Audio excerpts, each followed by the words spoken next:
is something that, why am I saying it? Because I was once there. That is why I said, if that should happen to me now, I'll go to pastor's office and sit there. But if it was then,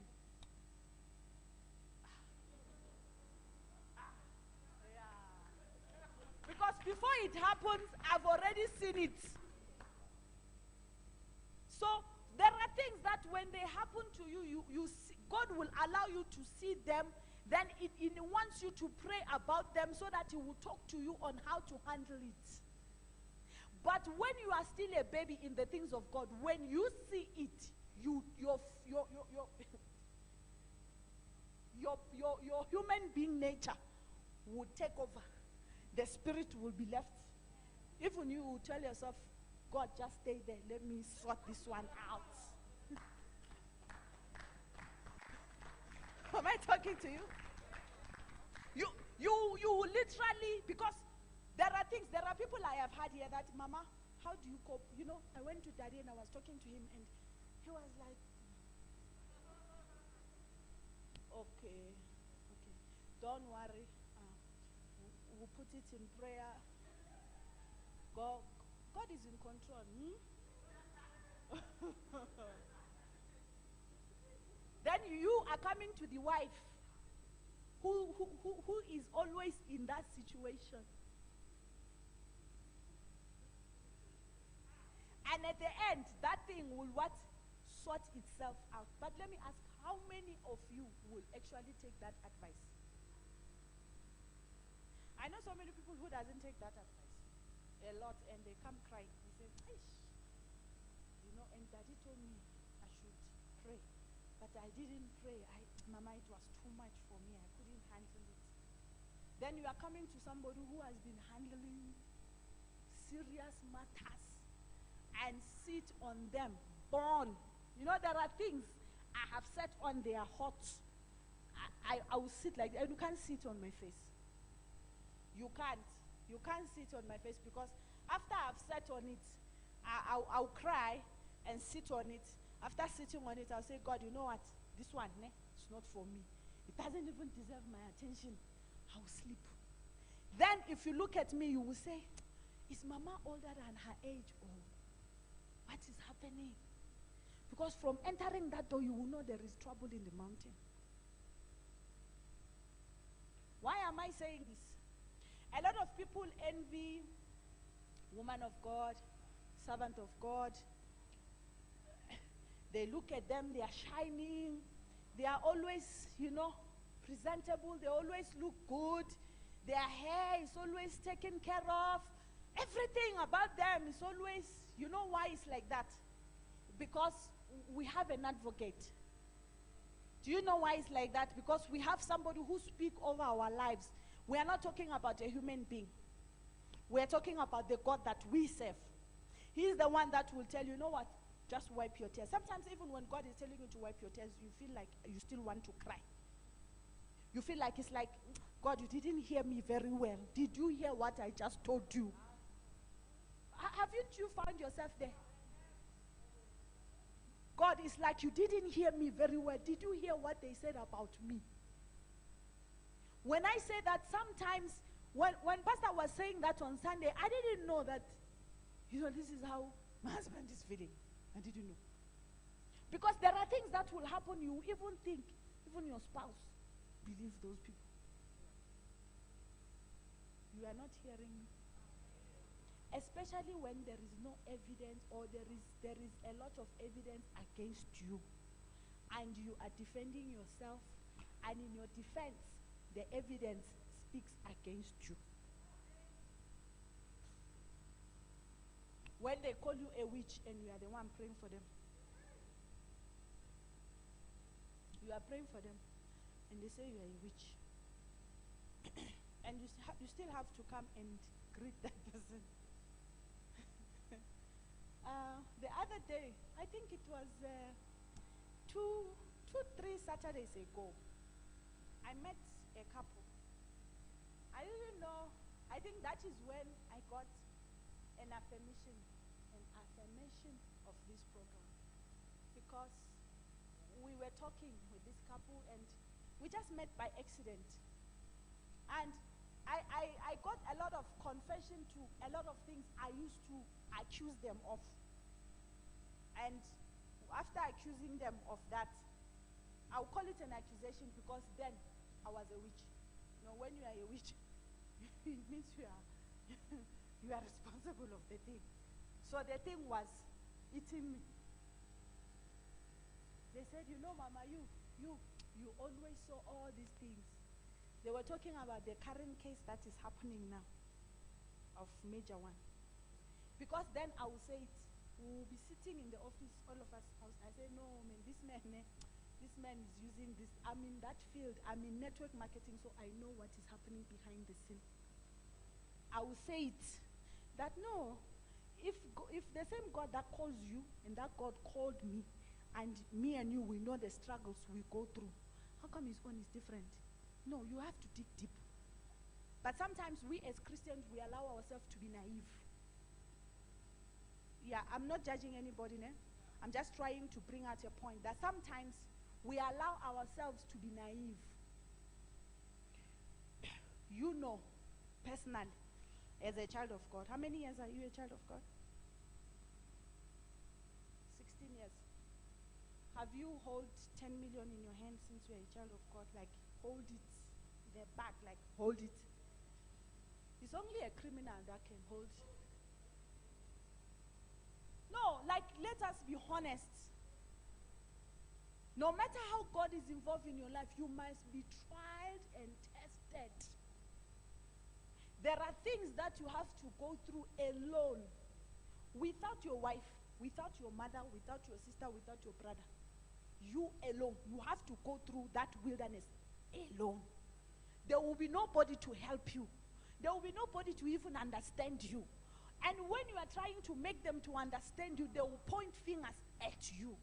So when you see all these things happening, I know how many people broke out from the church saying, Pastor, your wife, she's the one holding our blessing. Your wife, she's the one, she's the cause of our poverty. You guys, you make as if you don't know some of these things. You know now. Your wife, she's the one. Imagine saying that to somebody's wife, and that person has to go home and meet the face.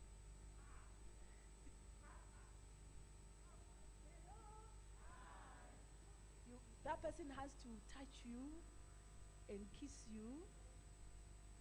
No, like, am I painting the picture? Eh? You see the picture?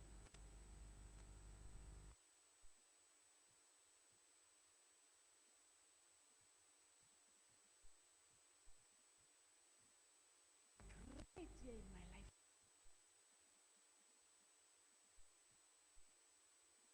In your life, the road won't be easy.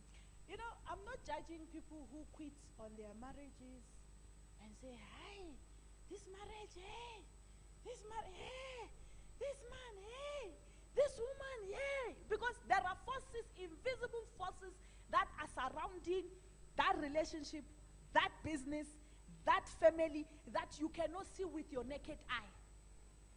When prayer is not part of you, you will give up.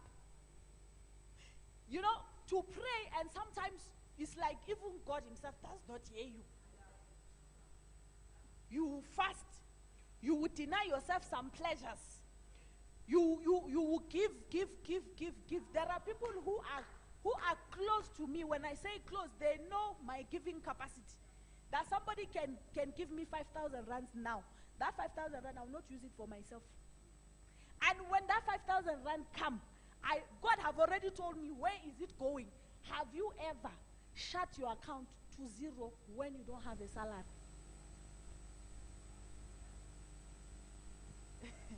Now, these people who are saying I'm a witch, they were the one collecting the salary. That time, I'm wearing a duke. My kids, they had only one pair of clothes. They were saying, hey, Mama, can't you buy these kids some clothes? I will look and say, hey, God, God help me. There was no response. When God is involved in your life, you look like a fool. Even those who are trying to help you, they will come close to you. You will pray with them. They will come close to you just to know more about you. Not that they want to help you. And God will allow you at that time also to be in a moment of weakness. The only person that God saved in a moment of weakness was Joseph. Because Joseph found himself in a moment of weakness and he had the fear of the Lord in him, and he said to himself, I will not define my body. Sometimes God can allow you to be in the midst of wolves. He will allow you to be there for a reason. Sometimes you will not know why this thing happened to you. You will know it maybe months after. Because God can never answer you that very time you are asking him for an answer. When God is involved in your life, situation will seem as though they are burying you alive. It will seem like you are standing, but the earth is opening up and you are sinking in, and you are even praying, please open fast. Let me just sink in. And you can't. You still find yourself standing. You still find yourself having to meet the same people. And you still have to smile. And you still have to pray for them. Knowing very well in your heart that this person did this. And God will say, no, don't worry. Just pray. So, this is for those who are in leadership. Leadership is not by what you say. Leadership is by what you go through and how you handle yourself when you're going through what you are going through. I have seen a lot of people who give up. I think the leadership that we have, I think for the past 2 years, is the best leadership ever in Jesus Divine. Thank you. Especially in women. It's the best, because you've been there for the longest, It's not a leadership that competes. Now, me praising you doesn't mean now you must start competing yourself. Because there is that demon, Mosake. Why am I saying this? Because I'm expecting us in my prayer, in my vision, we are more than this.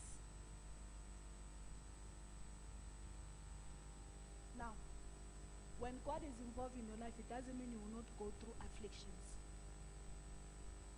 Joseph was one person who went through afflictions in life. You and I have gone through afflictions. The reason why sometimes I think a lot of people have raised that point, say, Mama, you when you are preaching, you are omitting some certain things.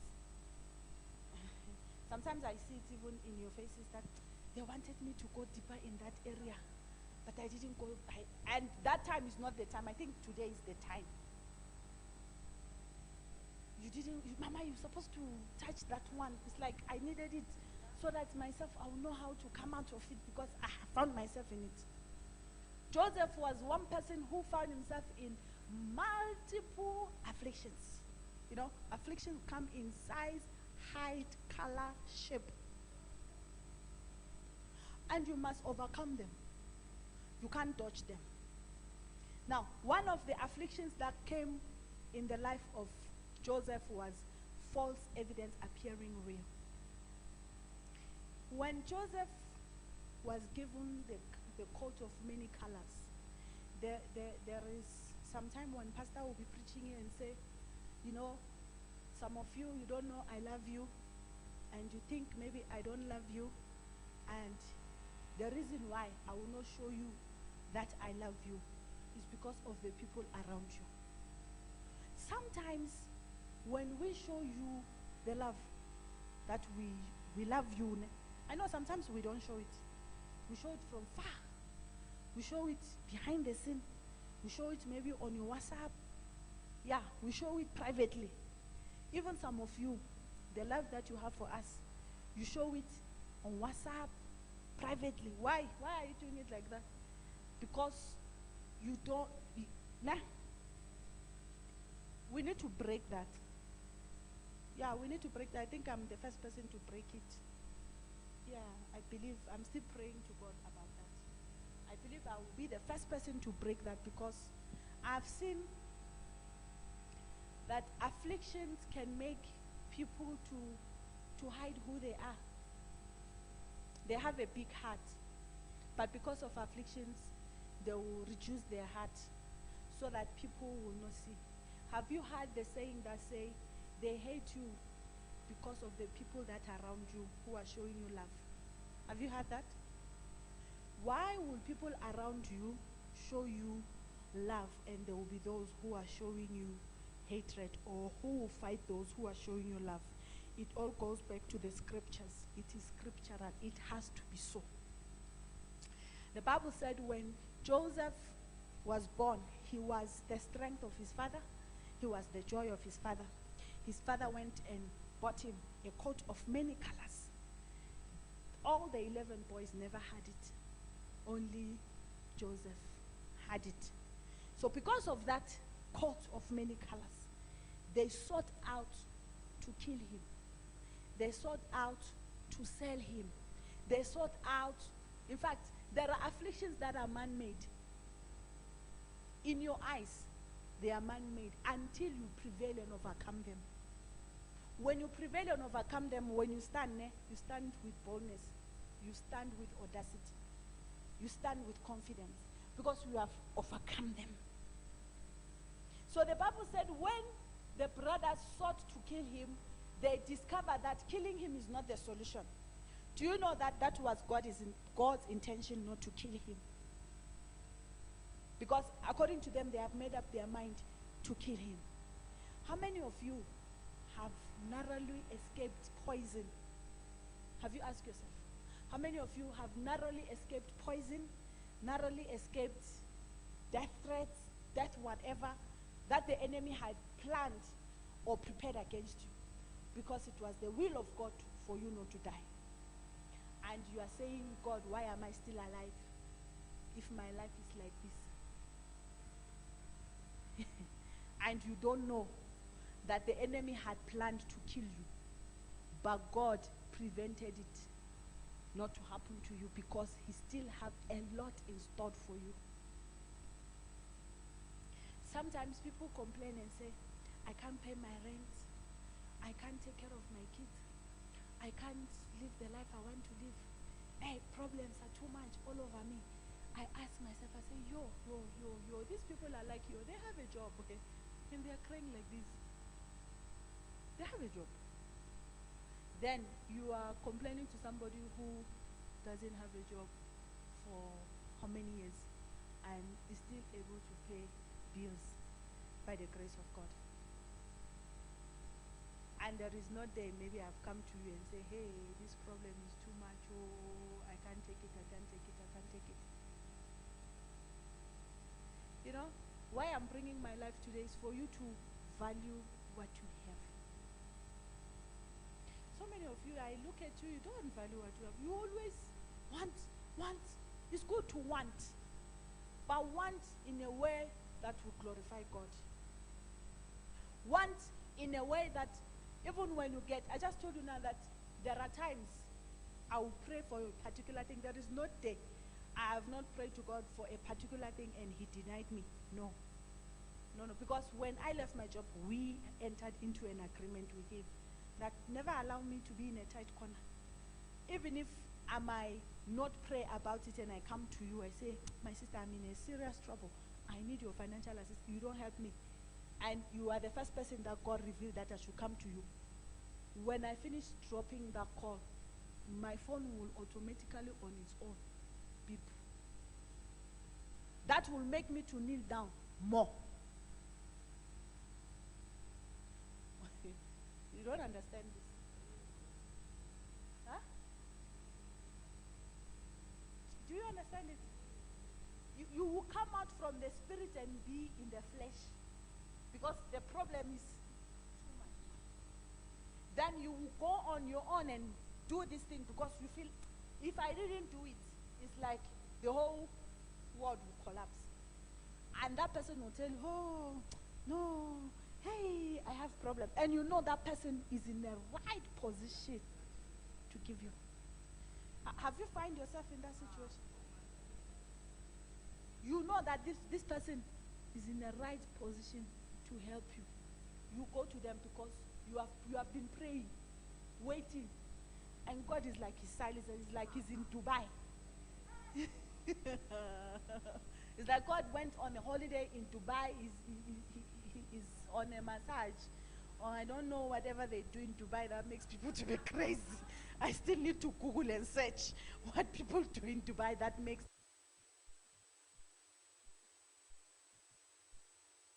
went to Dubai, or maybe it's in Miami, Florida. I don't know where it is, because it's like I'm talking to myself. Then I will say, who? I'll just close my eyes and I'll see this person, and I'll approach the person, and the person will say, "Hi, yo." Immediately I make my phone. Bim. I'll ask myself, and that time I will be so. You see a marshmallow, it's not even soft enough.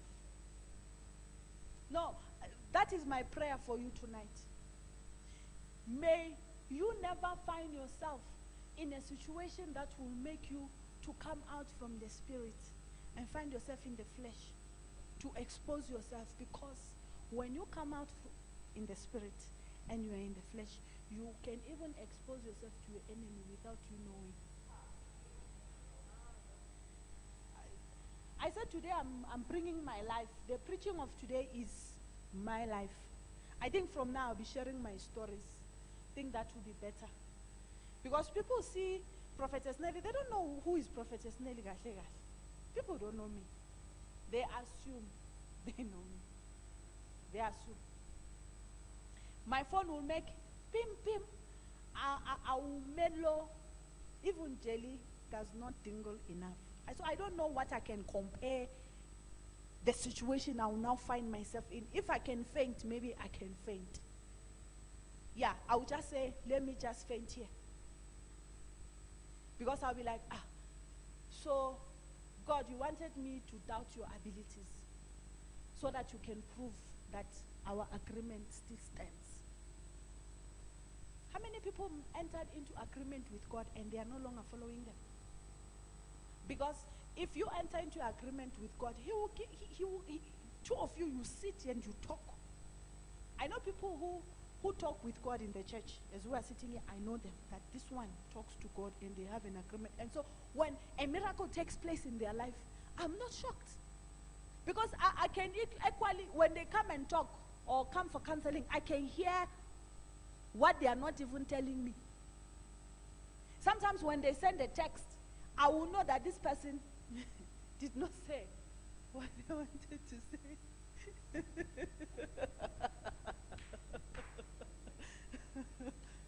I can actually read your text in the spirit. I will know this person, what they wrote here is not what they wanted to say. Maybe they are thinking, this is too much. Maybe I'm stressing Mama. Let me not say it. But God will now reveal it. This is the problem. I'll say, okay. And I'll also, because, it's very difficult to be in the shoes of the mother of Jesus.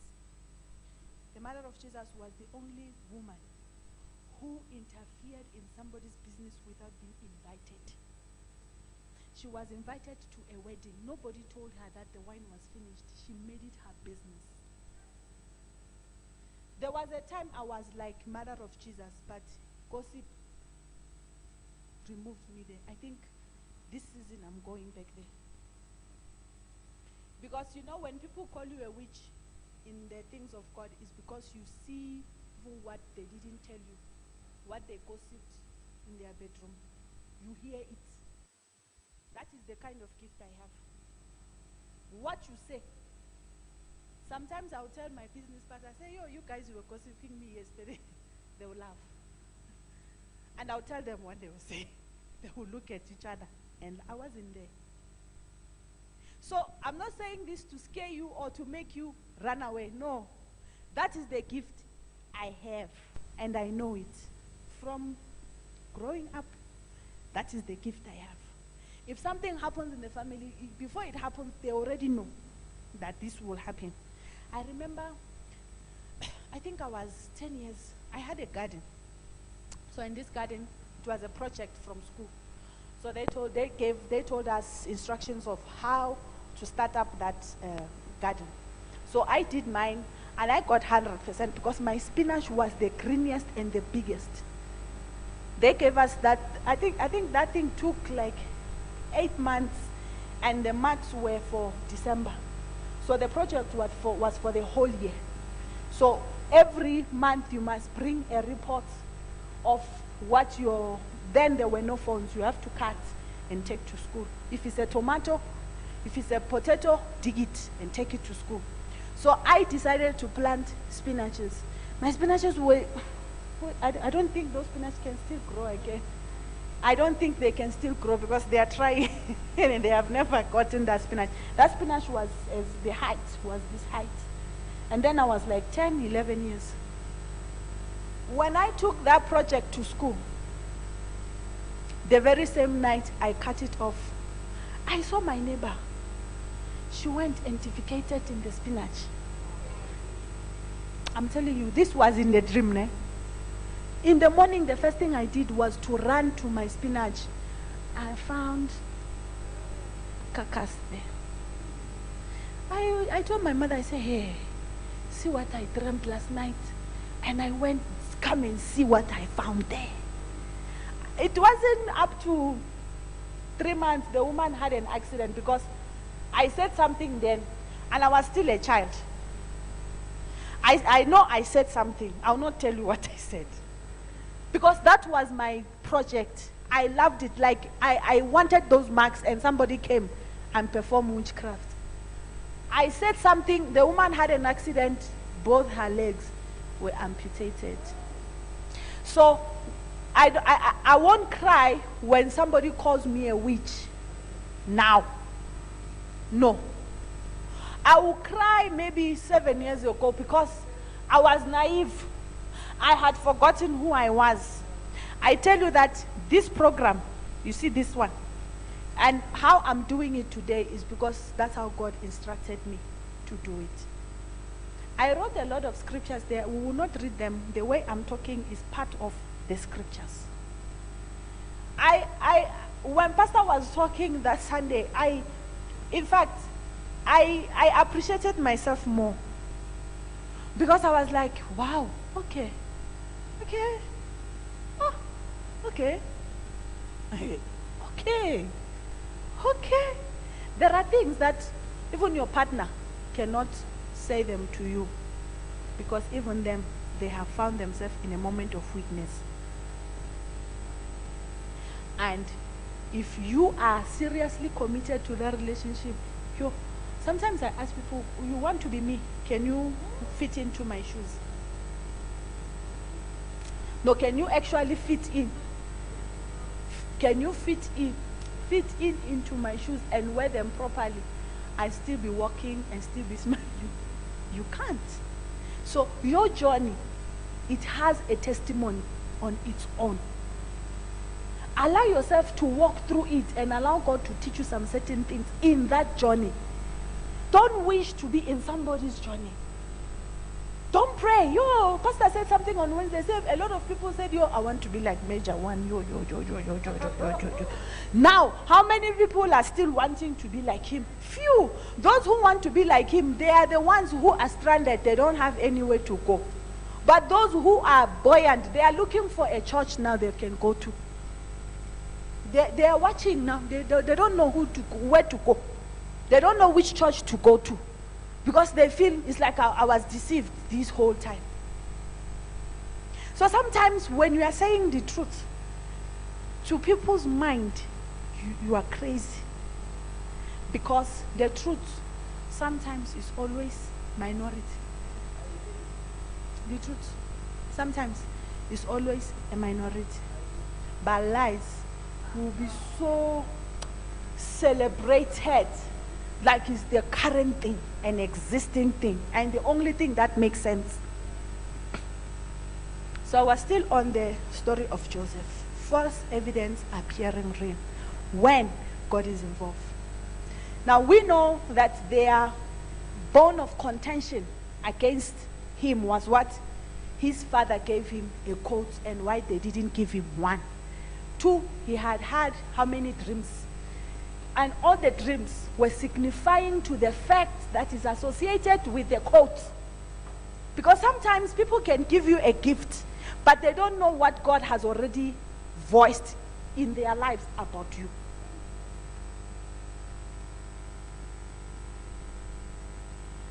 Do you know why most of you are in this church and you have similar issues? When you sit down and you hear our story, you identify yourself with us? Who identify themselves with us? Like when you sit, you look at your life. When we preach, because most of our preaching, if you listen to it in the spirit, you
very extra. When you are in that kind of fire, yeah, you can even kill with your word. You can kill somebody in your prayer. When you are in that kind of fire, you kill enemies.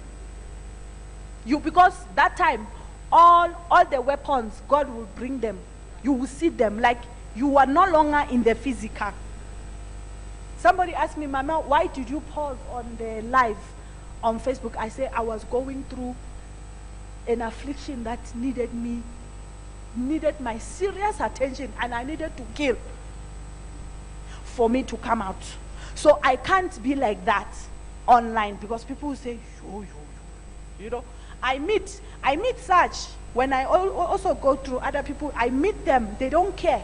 They have overcome that barrier. To me, it's still a barrier, it's still a limitation. So I'm like, let me do that on my private space until I overcome that kind of fire. But I discovered that fire is the fire that you need as a child of God. It's the fire that you need as a woman. Because that fire will make you to pray like you are crazy. Even people will be asking, are you sure? What is happening? Is the house, is the roof? Sometimes I need to be alone even to pray that prayer. I don't need anybody around me. Because the way I'll be behaving, maybe you would think, maybe this woman, she's mad. She's about to pick papers.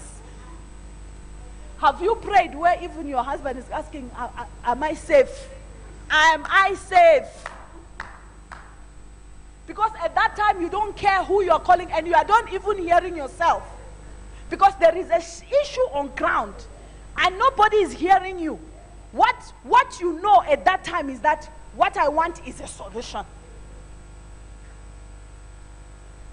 So when you are a child of God and your life is burning like that bonfire, you need to, when the fire quenches, there is a way that fire will be going down, down, down, down, down. It will just be going down.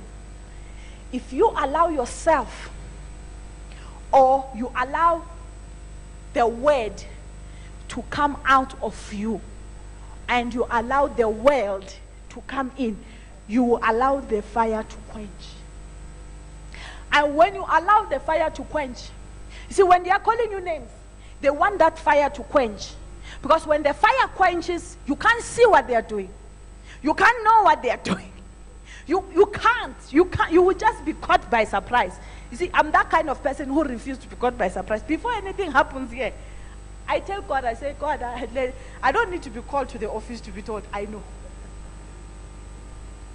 That is me, and I'm proud of it, and nobody can take that one away from me. Before anything happens, I will hear it clearly. This is what is happening. I just watch, I just look. Because if I'll talk, they'll say, Mama, I've started again. That was my name. Mama, have started. Pastor, Mama, have started. I'm telling you. Mama, Papa, Pastor, you see, Mama, have started again. And before they go to the office, I already know. But they'll go to the office and say, Mom, Daddy, talk to Mama. Talk to Mama. Because when that fire comes out, you will not like me. I'm telling you the truth. Those who know me, they know. When that fire breathes, you feel it entering from the door. So going to my office, you need, in the name of the Father, Son, and of the Holy Spirit, before you come in. I know that fire. I know it. And it's been long. I reduced that fire. Okay, even Tebucho knows that fire. Even Tebucho knows that fire. It's another fire. How many of you have experienced that fire? Like you encounter me and you meet me in that mood of that fire. You even forget what you came to the office to say. And sometimes I will not even know that I'm in that fire. I will hear what you are saying in your heart, not in your lips. That is when I will say, oh, God, help me. Let me calm down. So why am I bringing this point? You need that fire constantly. You see, when people call you names, they don't want you to discover what is happening behind the scene. So it's a form of distraction. It's a form of not making you to pay attention. You know, I tell you that when Pastor was talking on that Sunday, I picked a lot of points that I had missed out. And I was asking myself, I forgot that one. So that Sunday to me was a total turnaround, both in my life, in business, personally, family, all aspects of life. And it's what made me to decide, I think it's time I talk about my life. Because people look at me and they, I don't know this woman. You won't know this woman until maybe the woman explains herself to you. And I will explain myself through the word. Because if I will sit and talk, I can't talk like this. It will be in another form. Maybe it will be in that fire that is like a bonfire. So when that bonfire is burning, it needs you to restake. When you are restaking it, that does not mean there is no affliction.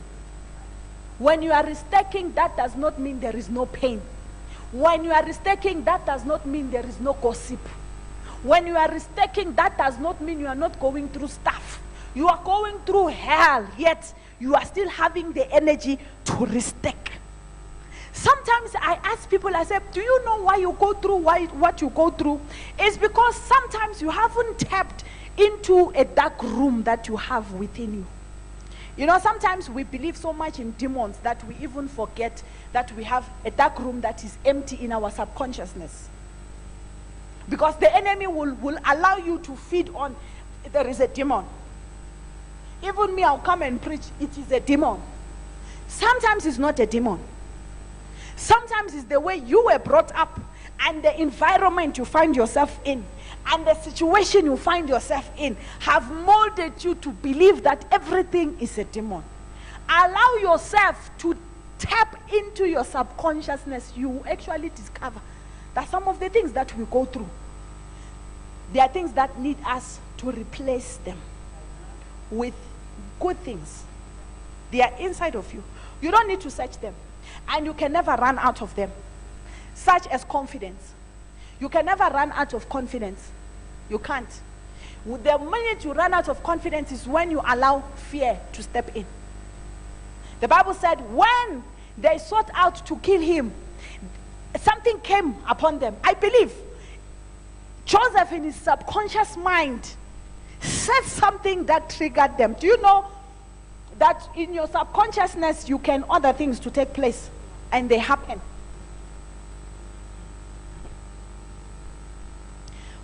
I'll still do mentorship classes for people to overcome the spirit of fear, because I was once there. I was once there. You overcome fear not because you read the Bible. You can read the Bible and still be full of fear. Overcoming fear has to do with your subconsciousness.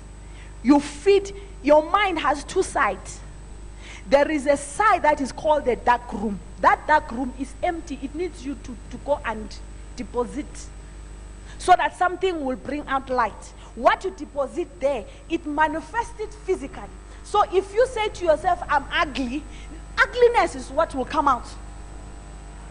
Sometimes I don't put makeup. These days I don't put makeup. Somebody say, yo mama, you actually look beautiful without makeup. I say, yo, when I have two things in my face that I don't like seeing, and this person say I'm beautiful, I say, the power of subconsciousness is working. Because I already told myself. Please. You see, our children, I said this even in the workers' meeting. We need to feed their subconsciousness with positive thoughts. Sometimes when my kids talk to me, sometimes I'm afraid because I see what I feed them. It's like if I remove myself as their mother, I now put another person there. I say, yo, if somebody is to talk to this child, they'll say, this child is not taught manners. Because they are outspoken. Especially the last one. You can't intimidate him. You cannot. Don't try it. He might not answer you, but the fire in him will tell you things you did not ask or okay. Huh? You don't need another person to. Sometimes I myself as the mother, I will ask him, like, okay, let me talk about the recent one that happened. He asked to, the way he loves money, he knows how to work for it. He said, Ma, I want to wash your car. I looked at him, I said, for how much? That was the response. I said, for how much? He said, 50 rand. I said, it's too much. I said, okay, 20 rand. I said, okay, no problem. He went, the way he washed that car, it had a polish on. So he just did pro. And he came back, he said, yo, your car is so, I believed him. Said, your car is super clean. I believed him. I said, okay, go and take the money. He took the money. So in the morning when we were going to school, I said, daughter, this car. He said, yo, do you know how I struggled to clean that car? I asked you to pay me 50 rand. You paid for 20 rand service.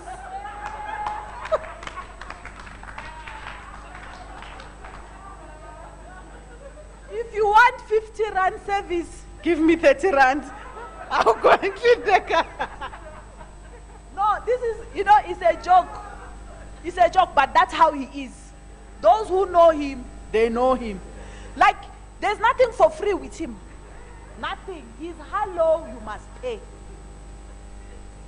And this is prophecy because when he was, I think he was 5 years, who were in church? You were here. He received the prophecy that this one is a pure businessman. So don't think to put him in ministry, because if you put him in ministry, you drop seed there, whether you like it or not.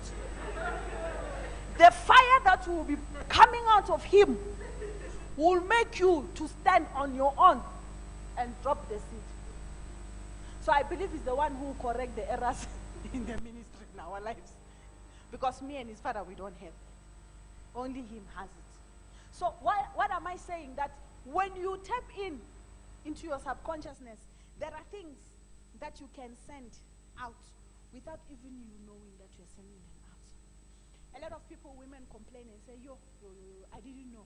This man I married to, the way my father was treating my mother, that is the way this man is treating me.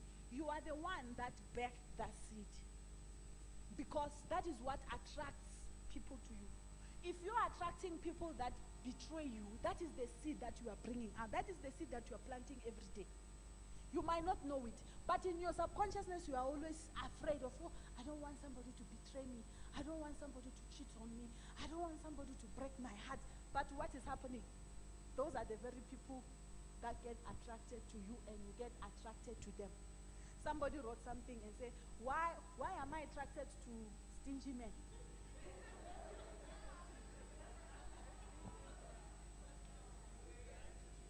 I laughed at that post, because I was like, but that is what you are attracting. Because in your subconsciousness, you are telling yourself, yo, I don't want any man that is poor. I don't want to get married to a man that is stingy. I don't want to get married to a man who expects me to do everything. But subconsciously, you don't know. That is what you are presenting outside there. You will be asking yourself, this man is so handsome. He's just like, what is his name? Jabez. He is a Jabez. Outside, he smells good. Everything, but when it comes to, you have to enter fasting and prayer. Even when you enter fasting and prayer, you still have to do another fasting and prayer. Even when you finish that one, you have to enter another fasting and prayer. You see this dodge you do? Start depositing the husband you want in your dark room. Start creating him there. You see this thought that is coming to you. I don't want to get married to this man who married to my mother. Yo, my mother was suffering. I don't want. There are people who pray like that. They are praying, I don't want my life to be like this. You know, you must hear your kids when they are praying. Have you heard your kids when they are praying? Have you heard your kids when they are praying? Have you heard your kids when they are praying? Okay. You see their prayer points should tell you something. Their prayer points should tell you a lot of errors in life that you have did or you have committed, and they don't want them. So they understand the power of subconscious. You see the millennium, that's why they call them millenniums. It's for a reason. So when these kids behave the way they behave, just pray for them and pray for yourself to upgrade to the millennium understanding. Because if you don't get to the millennium understanding, you will always be beating your child.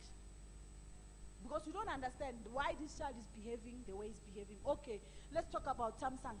During lockdown, I told Samson's mother, I said, this boy, take him to the choir. He used to call me and sing for me in the WhatsApp. He would just tell his mother he wants to talk to me.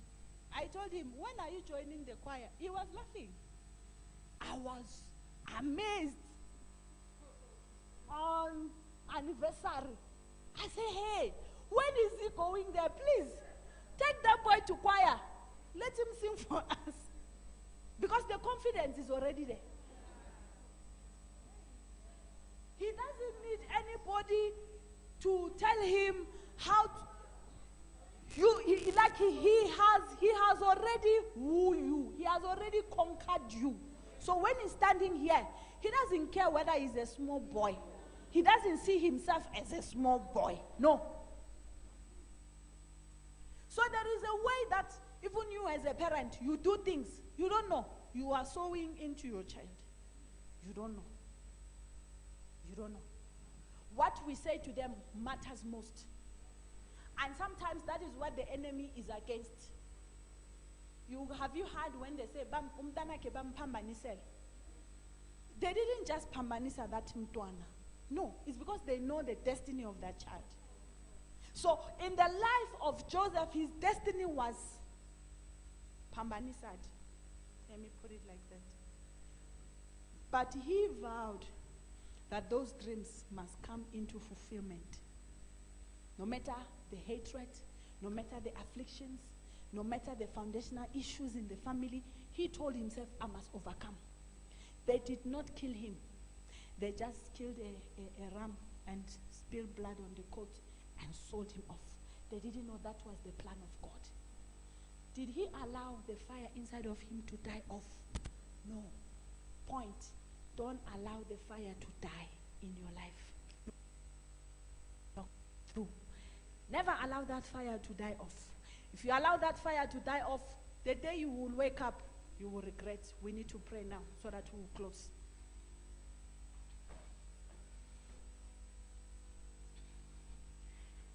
I said to us,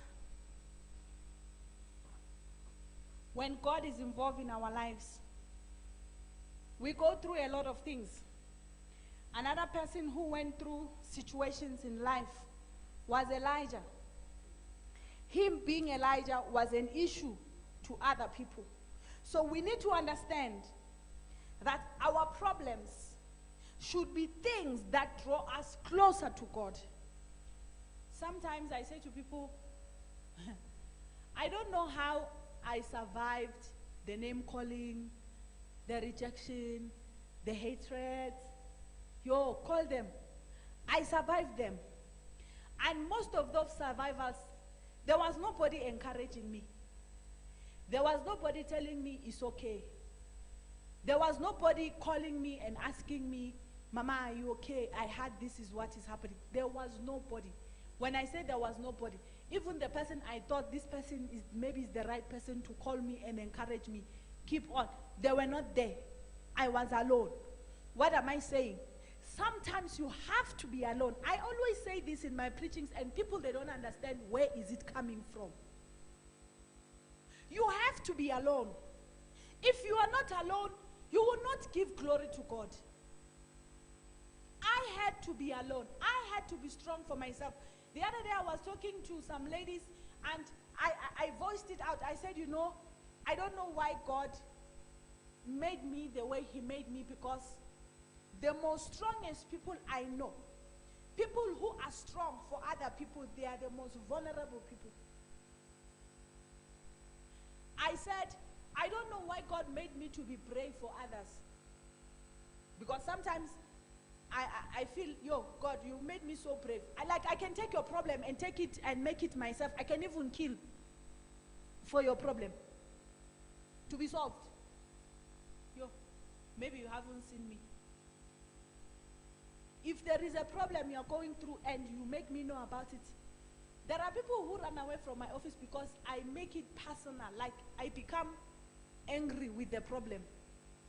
And when I become angry with the problem, you might think I'm angry with you. I'm angry with that problem because I know that thing was not supposed to happen. That was an error.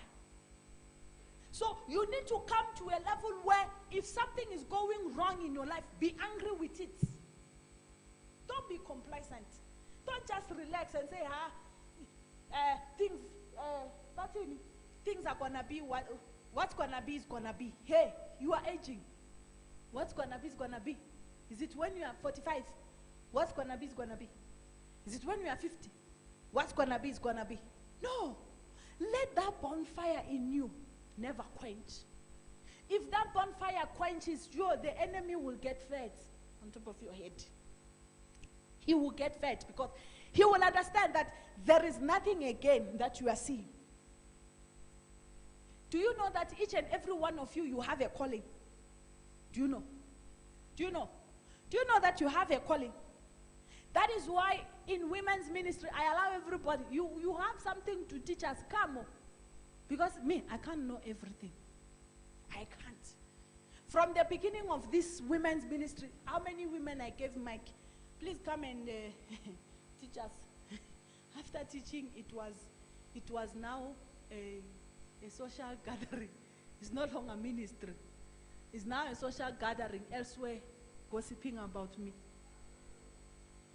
But where is the social gathering today? You know, it's good when, if you receive a word of prophecy concerning your life or your destiny, don't rush things. in 2007, the prophecy came about women's ministry. How it's gonna be, what I will go through that ministry, and that I should not fight. I think my era was fighting.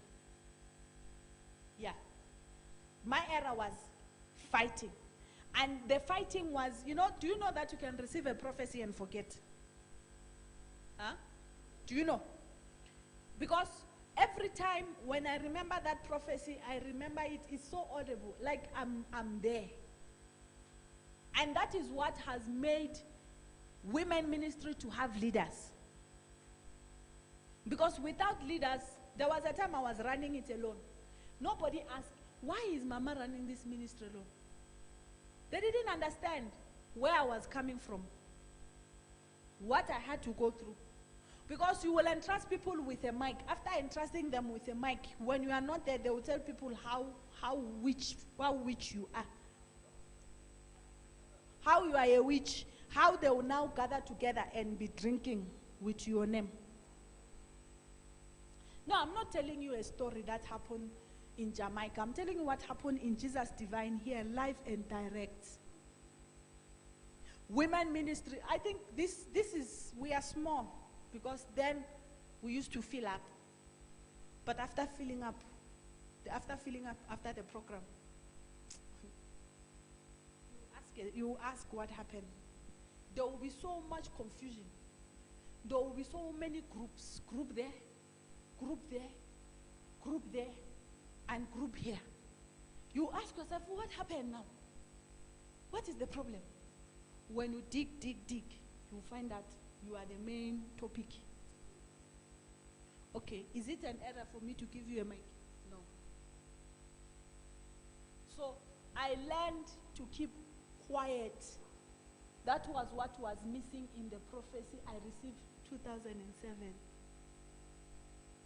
So you can receive a prophecy and still forget the instruction in the prophecy. Because in my case, I forgot, don't fight. Do you hear it? Don't. Because when you fight, you remove God. You tell God, God, go and rest. And you will be crying, God, why have you forsaken me? No. He told you the instruction, don't fight. Why are you fighting? There are people who fight in their working place, they know them. Touch them by mistake, they correct you by fire. They correct you by slap. They correct you by a kick. They correct you by a look. So, so in my case, I don't fight anymore. No, I don't. I don't ask anymore. I just laugh. There is this eye I have. My children knows those eyes. They are prophetic. Yeah, Ebuka calls them, Mama, don't look at me with those prophetic eyes, because now you diagnose me. That's what he tells me. So those eyes, when I have those eyes, I am not speaking, but I am saying a lot. I might not talk. I might look. You might think, yo, maybe Mama is upset. Or no, that look, I am somewhere, I'm not even here. Sometimes they happen there. Somebody will ask, Mama, were you okay? Yo, the way you were looking today, I say, no, I was in the spirit. You will not understand. Because I don't fight anymore. Sometimes you miss it in your prophecy because maybe you are ignorant of the details. You know, prophecy has details. That is why in this church you get a prophecy and a solution. You can't just get a prophecy. In my own case, I'm a servant of God. I am a prophet. Yet in my own case, I missed out one instruction. One detail. Don't fight. It was the same couple I met. They were the one confessing to me. Everything that is happening now, even with us, people we had this thing. Have you met somebody confessing to your aunt, somebody who has called you a witch, somebody who have went to your husband and talked about you and called elders in the church, go to the office,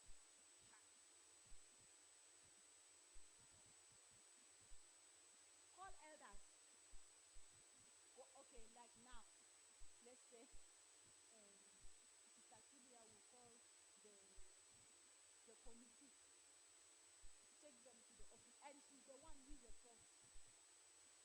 Yeah, she's the one who is a prof. Take them to the office, go and upload. That time you are a prof, you are waiting for a second chance. You want to have your algorithm, it will give you that prophetic eye. You will begin to ask yourself, what have I done?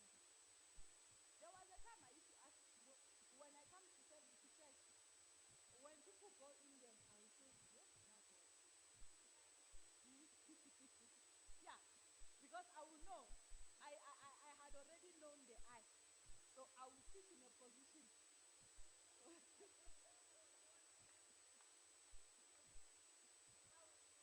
in a position that I will just do the look. So if I see that look, I will just go and find my way.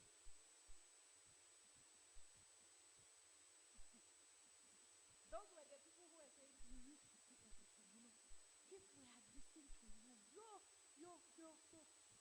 women ministry is difficult. It's so difficult.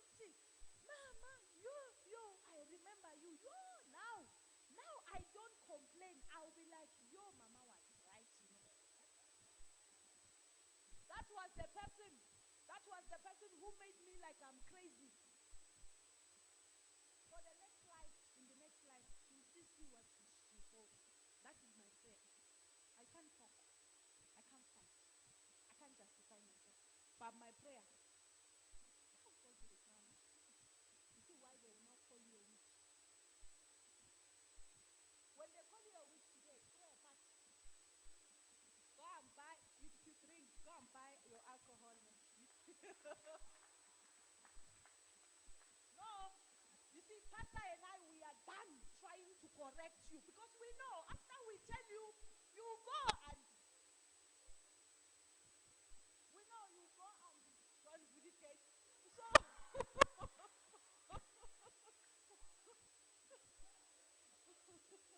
so what am I gonna do? No. So what I will do now, I will just advise you and leave the rest to you. If they call you names, you see, if they say, which name? No, some of them I forgot them. Yeah, I forgot them. I think people who know my story, Shakit, to know my story. People who know my story, they know my story. In your own home, you have to position yourself because you are eyeing that look. Actual story, finish. And today they are reaping their fruit. And I didn't have to wait for a body from the horses. You see how God blesses your life when you don't fight. Because I didn't understand why God told me not to fight, and when that came, I think that was 4 or 5 years ago. That stopped fighting. It came again like a small voice. That was when I surrendered. I think that was the last workout meeting I even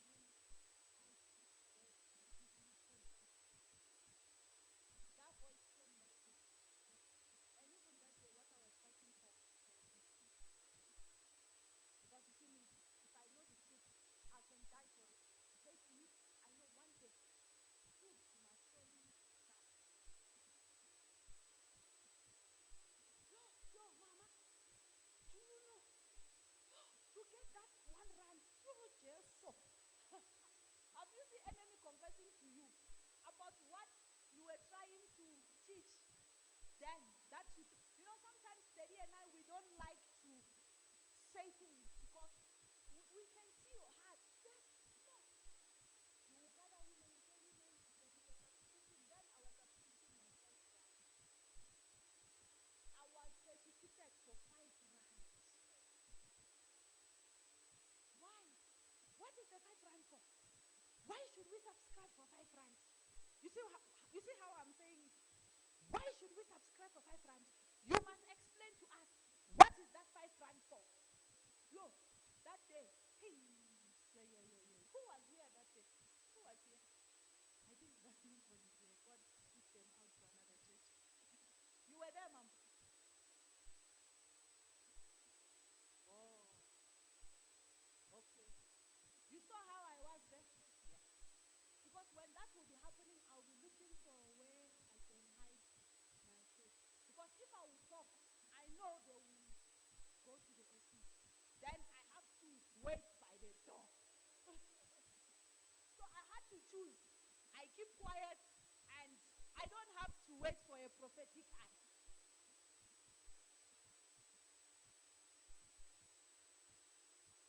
You guys know nothing. And today I'm still trembling, right? Did I start? It was literally the power in keeping quiet. When you keep quiet, it doesn't mean you are fool. During the anniversary, I think I broke down during my teaching. Because it's like, it's played like a movie. Have you preached? And when you're preaching, you want to touch a point, and that point you want to touch, you want to leave it. And Holy Spirit is bringing it, and it's not what you prepared. And you don't know how to maneuver it, and it hits you. Yeah. Because there are situations, and there were times where I said, you know what? This is not right. Because I really said it, they wanted to say it. Yes. Because I have to look. That is wisdom. I have to look for the prophetic act. So for how many years will you be camping? Yes, I know. You can't. I know women who can, and I know women who can't.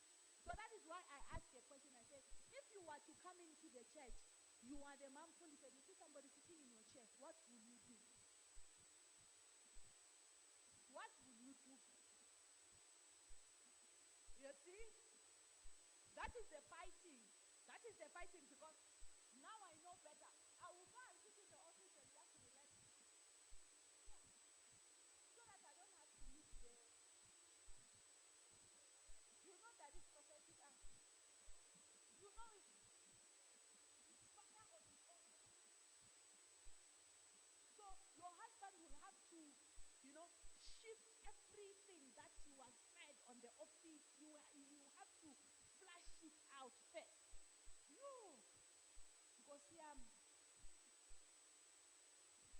that is why there is no woman who come to my office and tell me they want to leave their marriage. I will say leave. Because you haven't seen the prophetic act from your husband. You don't even know it. You don't. You haven't seen. Have you seen your husband? Because every husband has prophetic act. Have you seen your husband prophetic act? Huh? You have, ne? Have you left the marriage? No.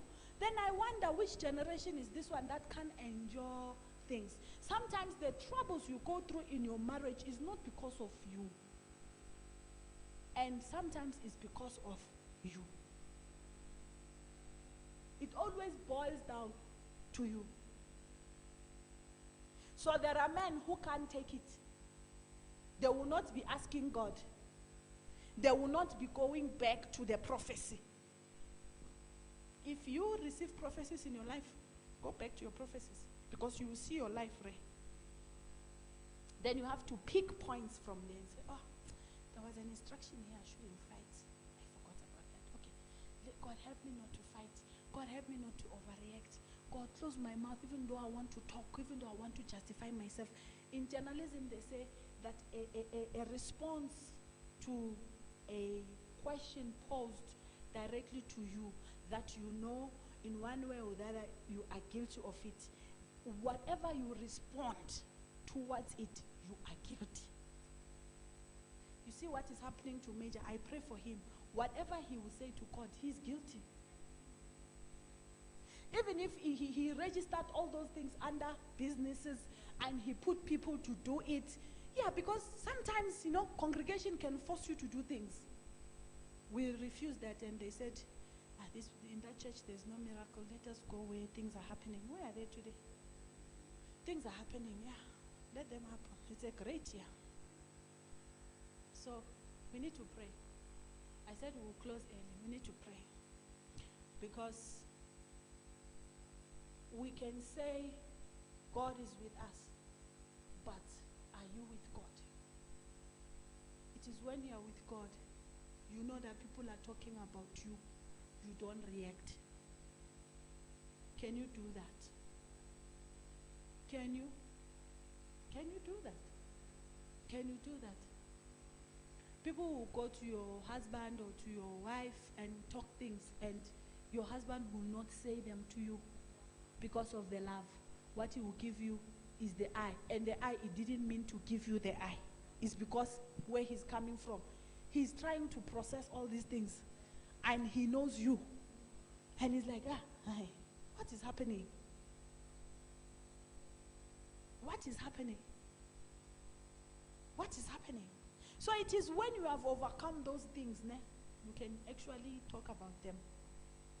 Because until you overcome them, you can't talk about them. So the day I met this couple, I understood that going into ministry for them was because they saw what they saw. Thinking is how ministry is.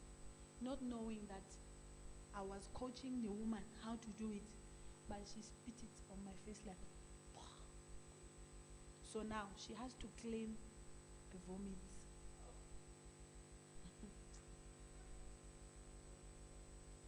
Yeah, I can't forget it because the issue was 5 rand. Today, how much is our subscription? So calculate how many years. We are on 50. 5 rand. Wanted to tear the roof. 5 rand. Then even to cook, who will come and cook? I will be the one cooking. I will be the one cooking. They'll say, let her do it.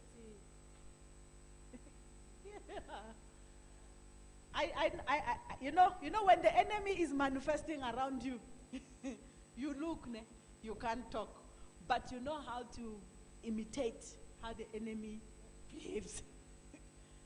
Let her do it, most. They are church. So, don't despise what you admire. Never. Never. Never despise the seat you admire. Because whether you vomited, you defecated, you farted, whatever that thing you did, you will repeat 777, because the tears and the cries of the person can never fall to the ground. They can't. They can't.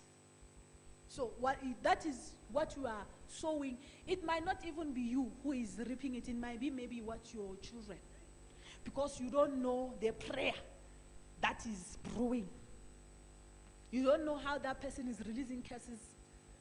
That if it escapes you, your generation, third generation, fourth generation, fifth generation is what is happening. Sometimes those things will also happen to us because we don't know what our forefathers did. And there are people who release curses. And those curses are manifesting. Maybe it's in my generation. I see women who complain, hey, I'm divorcing like this foolish woman who went and videoed her husband asking him. Now the boy career is over because of what? Foolish woman. Foolish psycho. She's psychotic. She needs psychiatric evaluation. How can you go on social media, put your husband on social media? Yeah, I'm this, I'm that because of your this. That is not what he needs in his career. No matter how guilty it is, how guilty he is, why must you publish it on social media? Well, in pastoral women, pastors' wives teaching, there are things they teach us. No matter how guilty your husband is, he's innocent. He's innocent. He is. He is innocent. No matter how you know how guilty he is You see how Mary is shielding him? That is a wife. No matter how guilty he is innocent. Even my husband with that prophetic eye, he was innocent. That is family meeting. Don't go there and start punishing it. It's for your benefit. So that when your husband give you that prophetic eye, you say, yo, mama told me so, I have to look for a corner. When you are looking for that corner, you look for what he loves. Yes, you pacify. It's not everybody who can marry. Not everybody. Not everybody is qualified to be married. Let me put it like that. But because I know then, people will say, yo, mom. They said that to that. You know, then I was staying in Benoni, so people will bring gossip on Monday. They will not even help me. And then I had a crash, so obvious. Gossip in the morning. It will come. Mama, you know, I wanted to tell you, but I said, you are not helping me. I'm still trying to mend the wound. You are coming to pour salt. Do you know this pastor in Nigeria? They call him the lion. If you have an injury, he will take a chair. But that is the solution. You know, I thank those people. I thank them today because without them, I don't know. Maybe you won't know me as a mother in this church. Yeah, you won't. So I thank them in my prayer that but you people were helping me, like you were helping me they were helping me. And then I was saying them, why do people come? They are the reason why I insisted, can we move out of Benoni? And since then, I don't know what is happening. Yeah, because then your gifts can't even reveal to you. But now, I'm far, but things that happen here are happening anywhere. I will hear them. Say, okay. So when it's happening, I already know. Because there are things that will happen to you can even dim you hearing the voice of God. Because you'll be hearing a lot of voices. You will not even know which one is actually the voice of God. That is when people quit marriages. Because then there will be friends, there will be family members, there will be even the person himself or herself causing more damages. So it takes wisdom for you to guard the spiritual, the prophetic eye, and know, okay, which food does he like? Let me go and prepare that food for him. So when you present that food, you will see that eye. You just go and you say, no. We don't need to talk about it. Because if you talk about it, I hear that voice at the back then. Bonfire is better. It will be that furnace of fire that Shadrach, Meshach, and Abednego had to go through. So you will need the fourth man to deliver you. No, if you haven't, don't judge marriages. I see people who judge marriages. Hey, but he was supposed to be like this. Hey, he was supposed to be like this. You see, this one I'm judging is because the woman, she's in that area of they are both celebrities. So there is a way you know if you are in people's eyes. There are things that are not good to be said to the whole world. Why must you actually video it? Because that boy, Shem, he couldn't do anything because if he touches her, he will be, they will say he is guilty of women abuse. And if he doesn't answer, the woman will also leave him. But what is the essence now? Because eventually she will leave. The guy doesn't have a career anymore. Out insurance have removed him from their ads. They have pulled all the ads out. Because of what? You want to be right. So you see, being quiet, there will come a time where you will be right by you being quiet. Let's stand on our feet and pray. So our gatherings, from now on, I'll be sharing my stories. This one, I shared my story by saying God is involved. You will now know that what you are going through, it doesn't mean that God is not there. Okay. It doesn't mean that God is not there. You know, people know how to steal good things from your life. And sometimes we are the cause. Because you don't know who actually is with you and who is actually. But you, because sometimes we allow ourselves to be naive, you would think this now is prophetic to you. You allow yourself to be, in fact, you allowed yourself to be so free with everybody. You allow yourself to be so free, and today you are like paying the price for that. No, God is with you. Wait for the time. When He will vindicate you, you will remember this day. What I wouldn't want from you is for you to give up, because I can see you are like here. No. You are here. In fact, you are not there. This here is like, let me just, because you haven't found something similar to what you had. So that is the only thing that is still like making you, let me just be hopeful. That, you see, Bible said that have faith as small as a mustard seed. That is what prevailed in my life. That is what made me to stand. That is what makes me to be brave. I said, sometimes I am brave for you. When some people would call me here and say, Mama, here, I will tell them straight, never. Why? I take it personal because I know where I'm coming from. And some people will not understand, why is Mama now being aggressive? And it's because I went through stuffs that you, if you had to go through it, I know some of you now. You cry and say, this is not what I'm born for. I can't die. You have to, because that is your testimony tomorrow. It's my testimony today. It's my testimony today. There are things, Mina, I know, I can't talk about them. I thank God for Daddy to start talking about them. Yeah, because when you talk about things, that means you have overcome them. If you don't talk about them, it's like you are still there.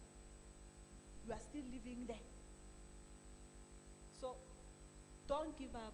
Increase it. Go back. Let it be full. Let that hope be full. And you haven't told me anything. I tell you, some of you send me a message. Mommy, how are you? How is family? Oh, Mommy, you're looking good. Oh. I know what you're saying. I know. You didn't tell me, but I know what you're saying. Some of you don't even come close, because you know when you come, I will just diagnose you. What you came for is not what I will talk to you about. I will start picking something else. Run, but my prayer cannot run. Some of you are still in your marriages, you don't know it's part of my prayer. You don't know. I've seen how you want to give up. Long time ago, I made you my personal prayer point. You will stay there. That's where you will stay. Your enemies will die for you. You will stay there. Yeah. You will not understand the prayer. I understand it.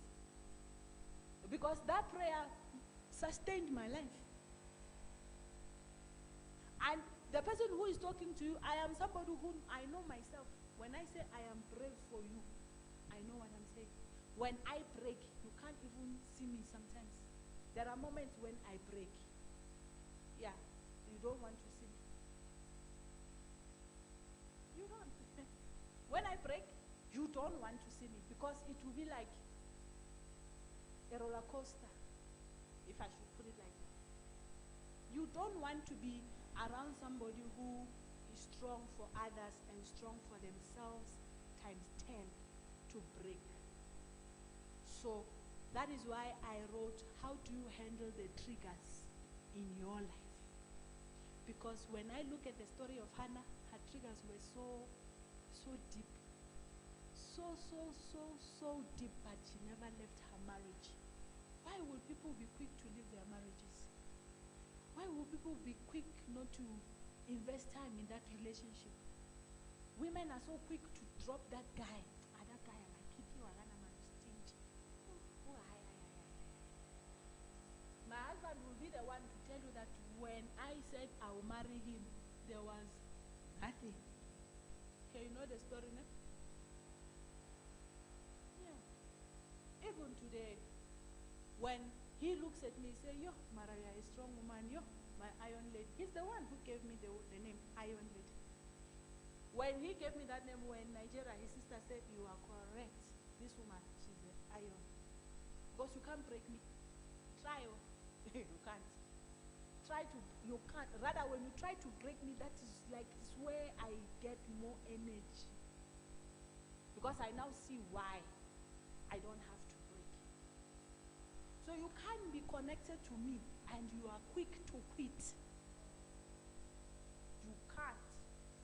You can't be connected to me and you are quick to quit. When I see some of my daughters talk during meetings, I say, I gave birth to that one. When they talk, I say, I gave birth to that one.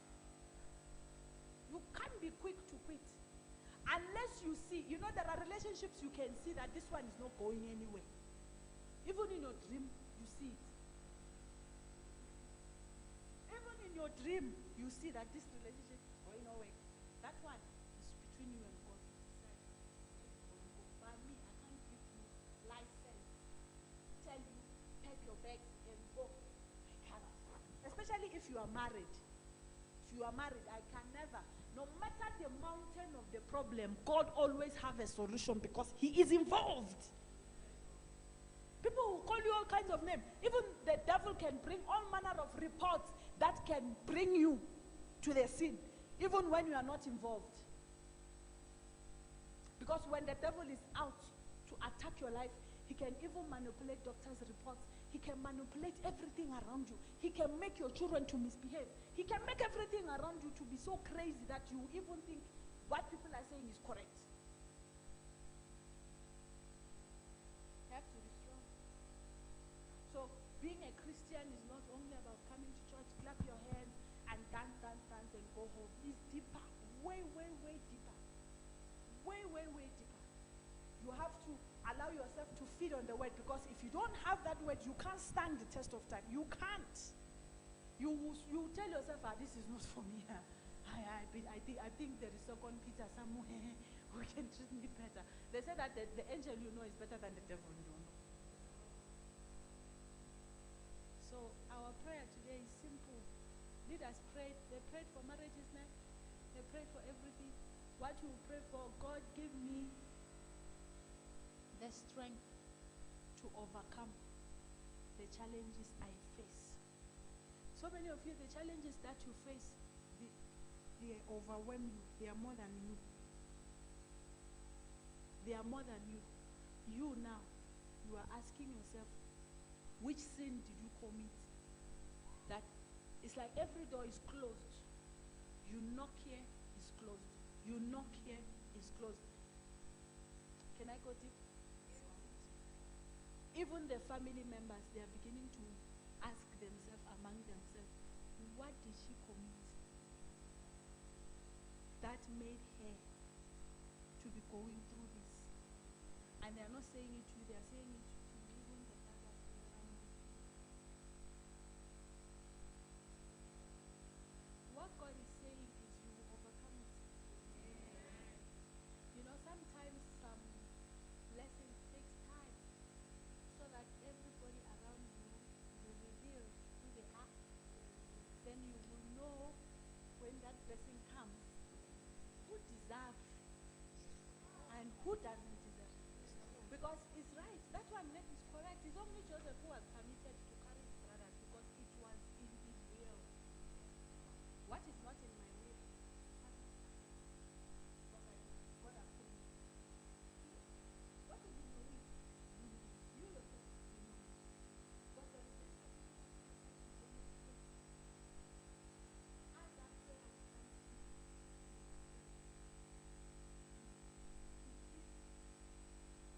the only thing that is sustaining you is because your foundation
overcome. I ask for guidance. You need God to give you the strength. In the You mighty need name God of to Jesus give you Christ. the strength I to ask now, overcome. right now.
Will grow with the plants.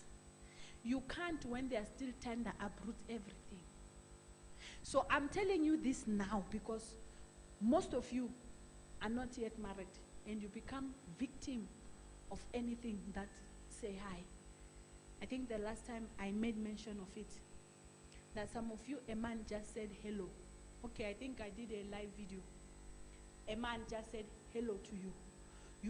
You are so desperate that you have taken it that he said he loves you. That's how. Never be desperate. Don't be desperate and don't be cheap. Because if you are cheap, they will not value you. I told you that those men that gives you sweet words every day, okay, the day they will stop, you can even commit suicide. They are professionals. There are books for that. They are professionals, so don't fall victim. I like it when a man will shout.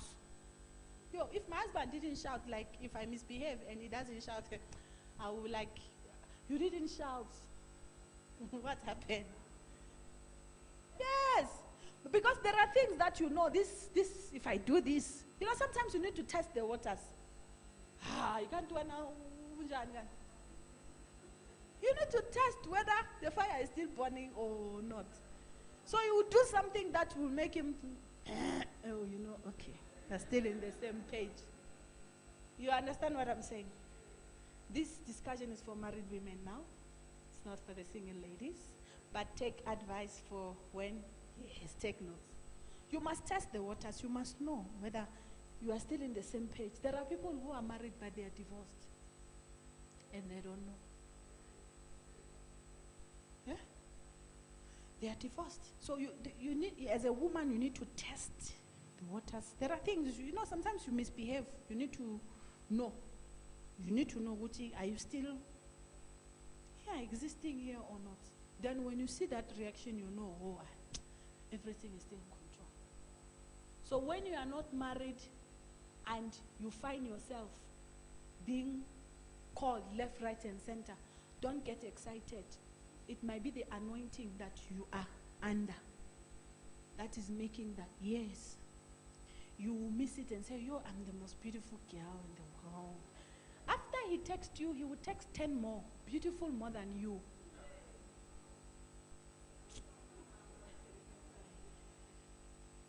And when he's done with those ones, he will come back to you. and tell you how, something happened and this and that. Sometimes you need to have friends, who tell you the social media things. How these guys on social media are parading and misusing women, and they don't know that they are being misused. Because some of them, even the picture I seeing, it might not be their picture. It might not be their picture. So pray that the fire that is in you should not mislead you and make you to find yourself in relationships that you can't come out of. Let the fire in you remove every weeds around you. Sometimes you pray, why did this person leave me? You don't know what they are saying behind your back. You don't know. You don't know. I put something on my social media. I said, just because somebody is connected to you doesn't mean they are committed to you. They might be connected to you to get something. When they get that thing, they leave you. They owe you no apology. So it was your fault for you to think that they are connected to you and committed to you. Those are two different things. Somebody can connect, but they are not committed. It's when you need them most, you will know that this person was not committed. So you need to pray. Let nothing quench the fire. Let nothing put out the fire in me. Let no issue, misunderstanding, gossip, slandering, name calling, let nothing put out the fire in me. Open your mouth and pray. So many of you are discouraged. Things are working opposite the direction of your expectation. And the fire is quenching. When the fire is quenching, that means the world have taken possession of you. And the word is now limited in your life. Open your mouth and begin to pray. Never allow discouragement to put out the fire in you. Never allow busyness to put out the fire in you. Never allow unforgiveness to put out the fire in you. Never allow jealousy to put out the fire in you. Never allow bitterness to put out the fire in you. Never allow worldly desires to put out the fire in you. Never allow rejection to put out the fire in you. Never allow slander to put out the fire in you. Never allow name calling to put out the fire in you. Don't allow negativity and betrayal to put out the fire in you. Jeremiah chapter 20 verse 9 says, but if I say I will not mention his word or speak anymore in his name, his word is in my heart like a fire shut in my bones. Never allow anything to put out the fire in you. Never allow anything, never allow any circumstance, any situation to put out the fire in you. The Bible tells us about Elijah when he was called by the captain and his 50 soldiers that he should come down. The Bible said, if I know that I am a man of God, let the fire of God come down. The Bible said 153 men were consumed with fire because he never allowed anything to quench the fire in him. Maka prokosokoto, zika prakasekete. Let the fire in you never quench. Let the fire in you never quench. Let the fire of loving God and the things of God never quench in your life. Never allow discouragement to quench the fire. Never allow disappointment to quench the fire. Maka prokosokoto. The Bible said you are on fire. The Bible said your God is a consuming fire. Maka prakasekete. Let the fire of God burn in your heart. Let the fire of God burn in your heart. Let the fire of God burn in your heart. Let the fire of God burn in your heart. Let the fire of God burn in your heart. Let it burn in your ministry. Let it burn for your calling. Let it burn for your heart desires. Let the fire of God burn in your life. Let it burn. Let it burn. Let it burn. I ask for fire of God, let your heart be set out for the things of God. Let your heart be set out for the things of God. Come to my life, fire of God. I ask for fire of God. You need the fire of God. You need the fire of God. I ask for fire of God. Let the fire of God come to me. In the name of mighty Jesus name of Christ, we have Jesus. prayed. Amen. Now your prayer will be, Lord, let your word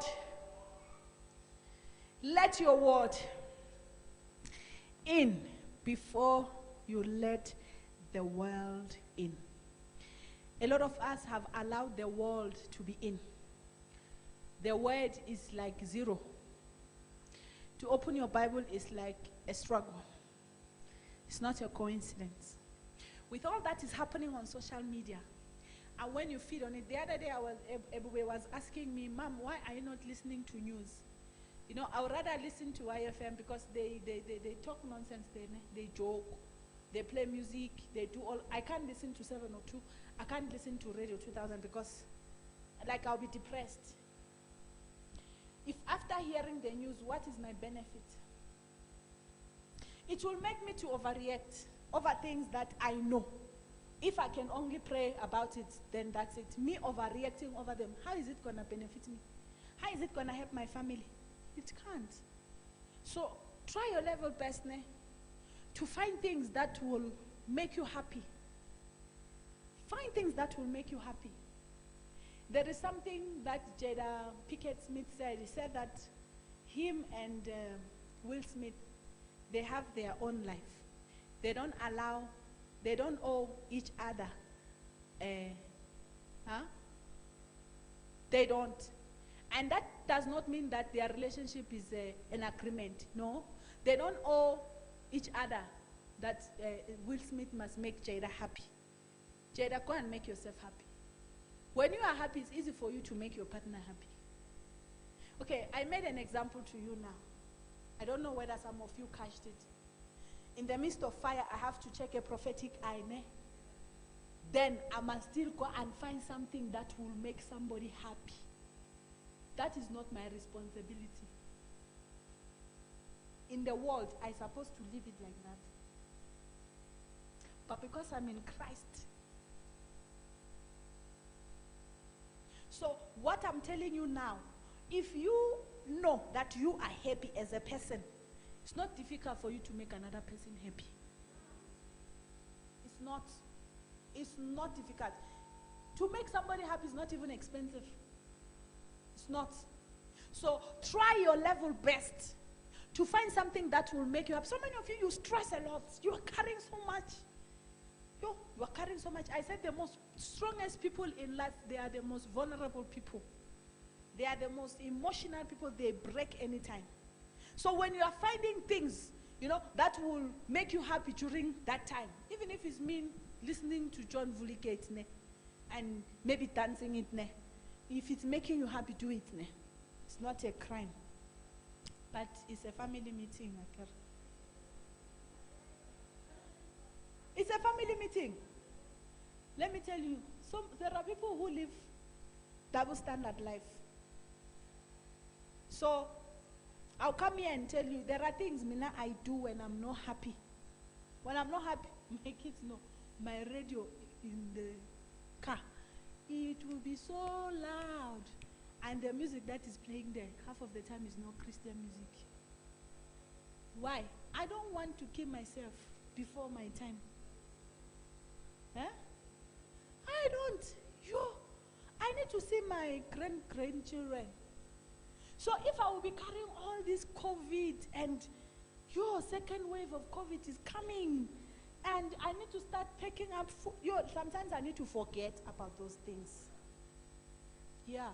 It's not that I'm running away from reality. No. It means I just need a break. So instead of me to go and prostitute myself or go and do something that tomorrow I will regret, it's better I open that music. Let me hear it. My kids know the songs I like. They know them. The new one that have come in, they will hear me singing it. They'll, Ma, you know this song? I say, yes. What will I do? That does not make me anti-Christian. The problem with the Christian body is we have turned Christianity into religion. We have turned pastors to be a pole that they don't have feelings, they don't live life. Yay, I can dance. I can dance like Ask them. They know the songs I like. I'm not hiding it to them. Because I'm showing them you can be a woman of God and still mingle with people. If I'm like that, like you can't even invite me to your party because you think I'm going to judge you. Oh, drink your drink. Oh, give me my own. Hey, drink your drink. Give me my own. God no convex. Because I can't live your life for you. You live your life. God is the custodian of your life, not me. Huh. Yo, I can't live your life for you. I can't. Yo, I can't. I tried to do that. Yo, it nearly killed me. I can't do that. What I can do is to advise you. And I will not advise you. I will laugh with you there. I will get a day where I will sit down and talk to you. Even when I talk to you, you will understand it's for your best interests. So there are pastors who say, hey, I did that one time. Yeah, I did it. I was so, yeah, I did it. I say, Pastor, why did you go where they are drinking and you even drank with them? He said, Mama, they invited me. I was supposed to do what? Not drink. I would drink. It's true godness. He was a pastor here. To me, it was like a crime. What he did was a crime. And even today, it's still a crime because he has his own drink. There are non-alcohol wine. If you want to drink, drink in your bedroom.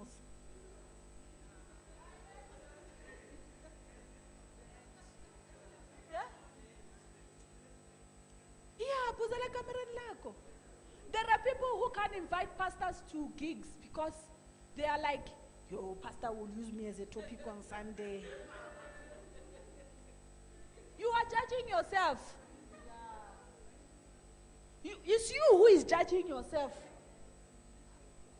A servant of God have every right to bring the word and bring correction to you. Don't take offense towards it. There are times pastor will say things that I do, especially the shouting part. When you hear him talking about that shouting, you must know he's talking about me. No, let me just tell you, he's talking about me because I can shout. So. Me.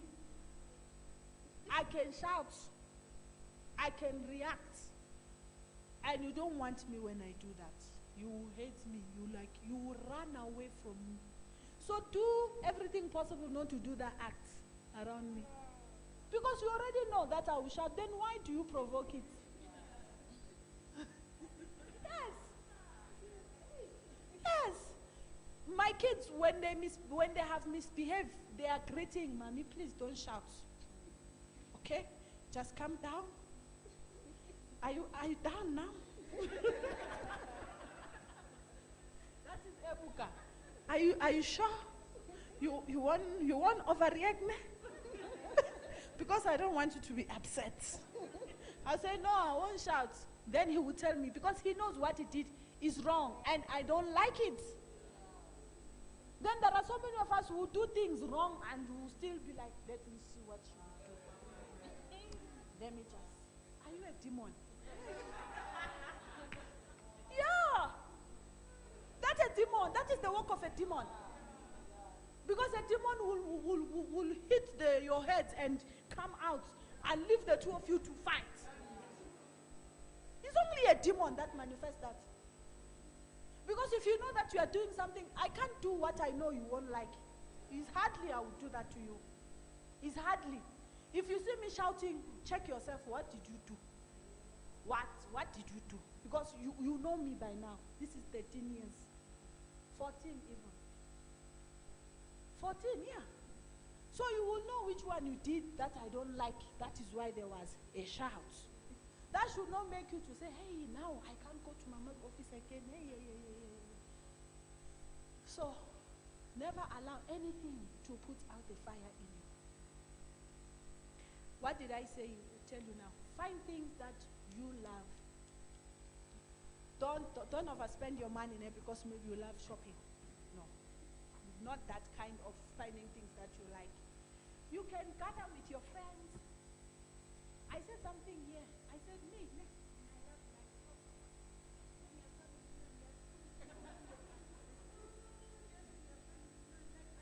I love being around people without them judging me.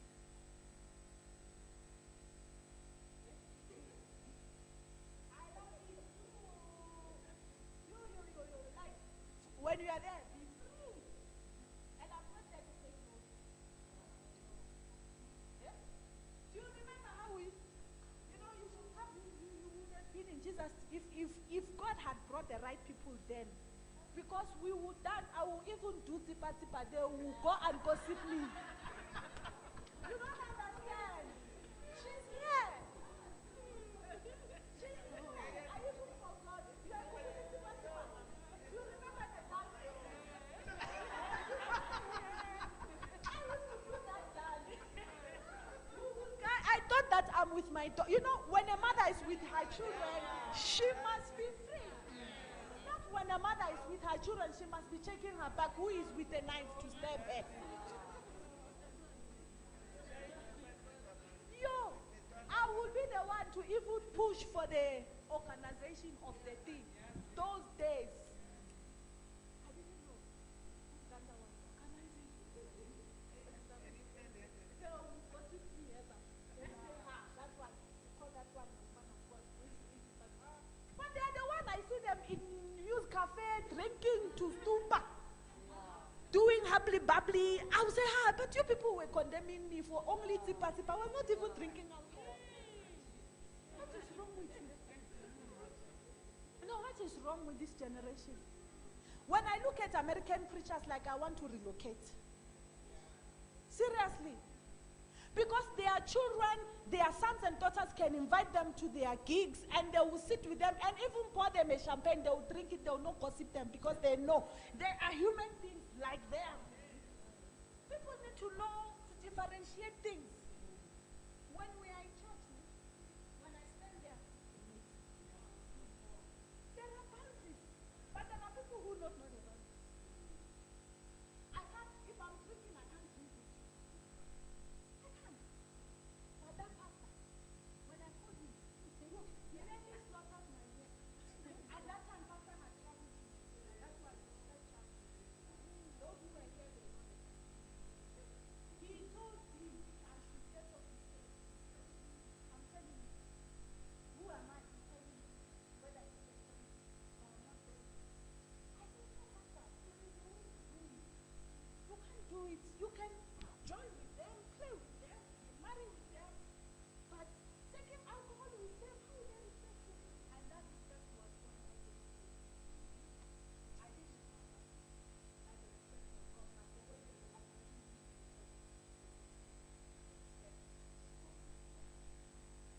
So, on my case, I was the one who do it together. When modern, when I say modern, I survived death. I was killed and resurrected. Resurrection is still resurrection. Okay, can you understand that you are the one planning for a get together for women just to relax and have fun?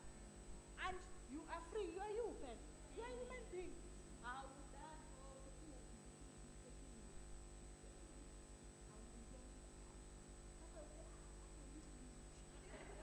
I said, there's something I do here. You ask, I said, what's that thing? Is that one? I said, yes. But that made me to like, I can't go to the West.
themselves together, and there is also the Spirit of God in the person, it will take God to deliver that person. Not you. If preaching didn't deliver the person, the word didn't deliver the person, anointing oil didn't deliver the person, holy salt didn't deliver the person, living water, sticker, what else do you want? No. Okay, a face shield now. What else? I can't force, Pastor and I can't force deliverance on you. Our own is to advise you, sister.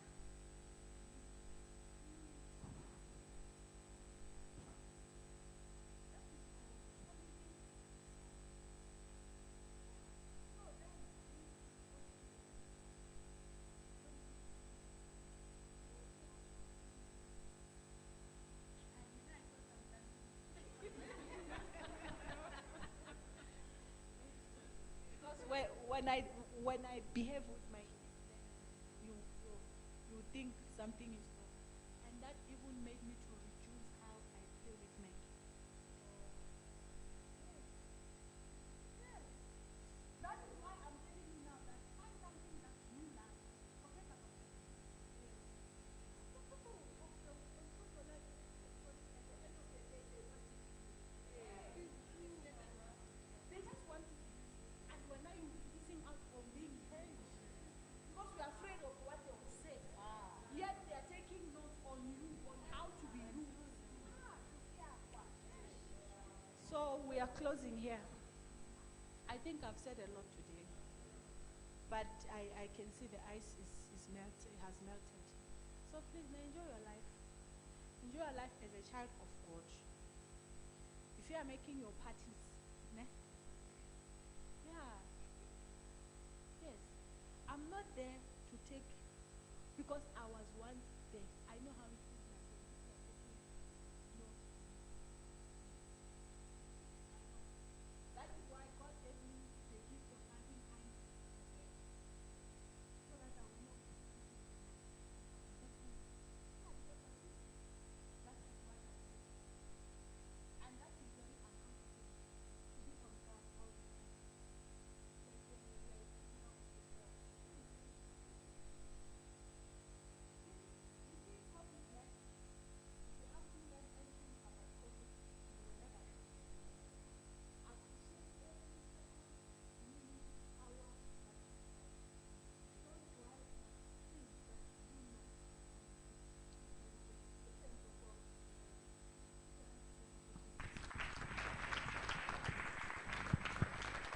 Let me give 5 minutes for questions. Does anybody has a question? Does anybody have?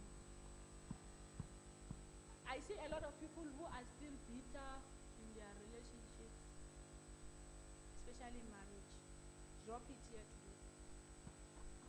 This is person who is talking. You see the person who just told you how she used to observe a prophetic eye and still go and prepare a scrumptious meal favorite. Sometimes I'll even say, can we go out? Not that I have money, but I want that, that sentiment. So how many of you are bitter in your marriage because of the slight thing that has happened? Drop it here. Carry it in you heavy. Not that it's killing you. How is killing you? It's making you heavy. Don't you know when you're carrying something against someone, something is important? Huh? So leave it. Don't leave it today. Anybody with questions? Don't have questions. Say just let it go.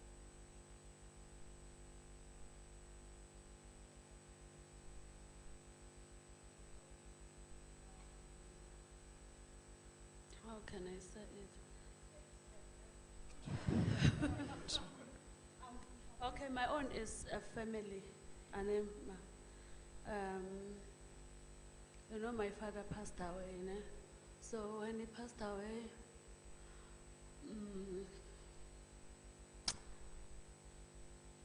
since 1990, he moved from us, né? Until he died, I never talked to him. And we're planning to go, we're planning to go to him, like, we need to talk. Because one of my sisters said, okay, we need to go and see him. Everyone must say his mind or whatsoever. So for me, we were like, okay, we're gonna go. And then this COVID came. So we never talk. It's 30 years. Our last born is 30 years this year. So we never talk since, and then he passed away. And in his passing, I didn't cry. And up to today, I don't feel like my father passed away, I must cry. I don't have it. And then secondly, we need to go and see the grave. And I don't feel, there's something in me, I don't have any grudges with him like I did before. I think in 2008 or 9, we have that thing that we need to talk whatever it is and move on. So for me, it's like that. I don't have grudges, but now I have that thing that why am I not feeling that my father passed away? Why am I not crying like, you know, when we were crying for my mother the same night, and then the phone rang that my father passed away. I was like, okay. And then he passed away. They were rolling themselves down that we need to do this. But for me, up to today, I don't know. I don't have, in my heart, I don't, like, it's not like I feel like he's not my father or whatsoever, but nothing is touching me. We deal with issues in families differently, especially if we took up the responsibility of being the breadwinner on time. What you are going through is an emotional thing. It has to do what I was talking about, the subconsciousness. There's a way we have that ability to block things. It's hurting you because you are emotional about it, but you are in denial of it. And it's dangerous because it might lead into depression later on if you don't deal with it. So your mind, when all of you left, this has nothing to do with spirit. You see the difference? This is not a demon or a spiritual case. Your mind, when whatever happened between your mom and your dad, and you people had to relocate, to you then, you like deleted anything that has to do with a father. You became the father. That is why he's not dead to you, because he doesn't exist. But in your subconsciousness also, you are emotional about it, but you are afraid to allow it in, because to you, how is he your father? Yeah. What is the relationship? No matter what, the Bible says, honor your father and your mother. That is principle. You can't run away from it. You can't. Okay. Pastor used to make example here for us that him and his father, the relationship was not okay. Ne? From his growing up, how the stepmother will instigate violence and accusations, but he took it upon himself to go to his father when he was still alive, and he made peace with him. Even the whole family was shocked. I'm not telling you what you don't know. He preaches about his life. So there are things that you block, and some people are good at that, but those people are dangerous because when they are angry, it's not the actual anger of the event that has happened now. It's something that has happened long time, but they have blocked it. So in that case, you have to deal with it. You have to accept it. You have to remove the fact that you are the father. Let's just because, okay, the last one is 30 years. So you can't keep on carrying them as the father. Do you get it? It's not going to be easy, but you need to allow yourself to mourn him. Yeah, because that thing is there, but that mind of saying he doesn't exist will come and sweep it. It's like now, the small voice and the strong voice. Yeah. The strong voice is telling you that he doesn't exist. But the small voice, when you are alone, you are feeling guilty. We didn't go, I didn't, yes. Yeah. You need to. Sometimes there is somebody who once came to me, similar, not exactly. When that thing comes to you, always have a white candle. Pray with it. That helps. That helps. There are people who have psychotic issues, psychological issues. I'm not saying you have that. I'm just saying there are people who have psychological issues. When you like going through emotions that you don't know how to explain and express, you are feeling like you just want to cry and you don't know why you want to cry. You just feel like you want to cry. On a candle, on a white candle, you might not have to say a prayer. You just on it and just sit there, let it be burning. When it's burning, those emotions is like your prayer. Your desire is a prayer. What you feed your thoughts on is a prayer. That is why it is easy for when you're going through issues and you are speaking to yourself that, I will do this, I will do that. And all those things you are saying that time are negative. They take place faster than the things that you pronounced once. Why?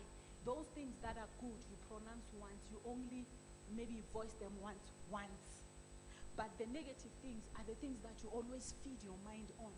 That is why the Bible said, think of things that are noble, think of things that are pure. When you're thinking of things that are noble, things that are pure, you are actually spiritually detoxing yourself from the negativity. So your case is very sensitive and is very deep because you have to allow yourself to mourn him. He's gone. Yeah.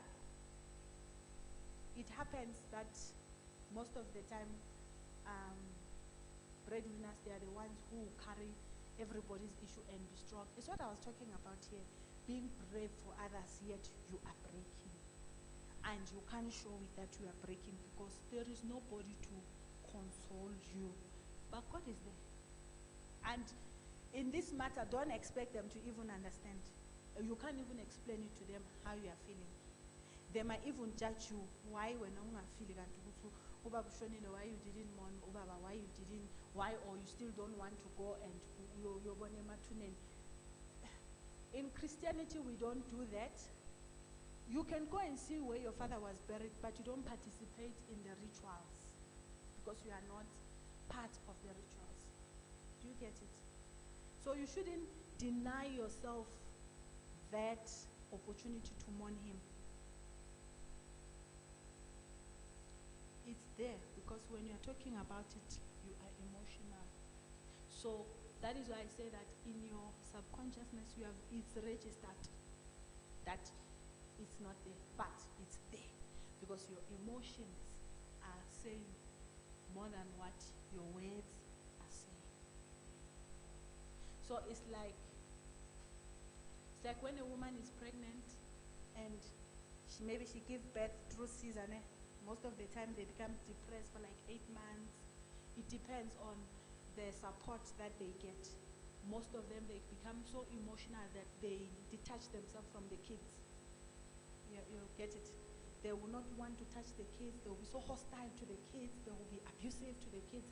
It's not them, but the trauma that they went through while giving birth is what causes them to react that way. It's in the mind. So that is why I say that in your mind there is a dark room which has possibilities. You can birth them there. Your father is gone, you have to close that chapter. He is gone. Make peace with that and allow yourself to mourn him. You can do that through prayer. on a white candle. You can buy those big candles so that your candle will not be messing up the house. See those big ones? They are already inside a cup. You just on it. When you're owning it, you can talk. Whatever offenses, talk. It's a prayer. It's a prayer. This goes for everybody. This advice goes for everybody. There are people who are carrying a lot and they are telling themselves that they are not. That is one way of me releasing some emotions. I own a white candle and I forget what I was even going through. Yeah. There are things that, you can't tell to people. You can't. They are so deep, you can't express them. On a white candle and talk. You're talking to God, it's your prayer. Yes. So, are you answered? Partial. I think I'm gonna take it slowly. Yeah. It needs time. You have to process it. Because if you don't, it's dangerous along the way. And it's not only dangerous to you personally, even in the family. So you have to talk about it. The problem is I already cause issues between us because I'm the elder and everybody is on me. We have to go, we have to go. Me, I'm holding it because You are not. I there. don't, if I go, what will happen? What will I do? They are free to go. Go without me, they're like, why am I stepping back? Since it's like me, they were saying before that I'm the father of the house. That is what I'm saying. That is why you don't feel that, because you are the father. You get it now? It's what I just said. That to you, subconsciously, you don't feel, because there was no father anyway. There's no picture of a father. You are the father. So it's like no more in a way. Yeah, because sometimes it's like kunezinto bekumele ngizenze for mina. Yeah. Like I was supposed to get married for my own, but it didn't happen. I You have to opened release. for them. Yeah. So- What you're going through is pure natural. It happens to most of us. I don't know who I was talking to the other day. I said, people, they don't understand the amount of pressure and stress breadwinners carries, and they don't know the things that breadwinners deprive themselves for the sake of others, and they never live their lives, they never enjoy their lives. That is why I just said something now. Find things that will make you happy and release them. It's for your good, for your peace. Because it's like now, no more. I'm sorry to put it like that, but that is the best way. You feeling jealous that, I carried all these things all my life, and now I must go and do what for who? It's like that because even if I look at it, it's like But I know where you're going. Don't go there. Leave it there. Yeah, leave it there. This is gonna go deep. Leave it there. Live your life. Can you do that? I'm trying, even though I'm trying, but Live, but angisho mama banokuthi yazi mos family ne do your best. why is like kumele ngiye noma ngafuni. Sometimes I don't want to go because of the things ezizongenza ngikwade vele.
that thank you, they will be accusing you of everything.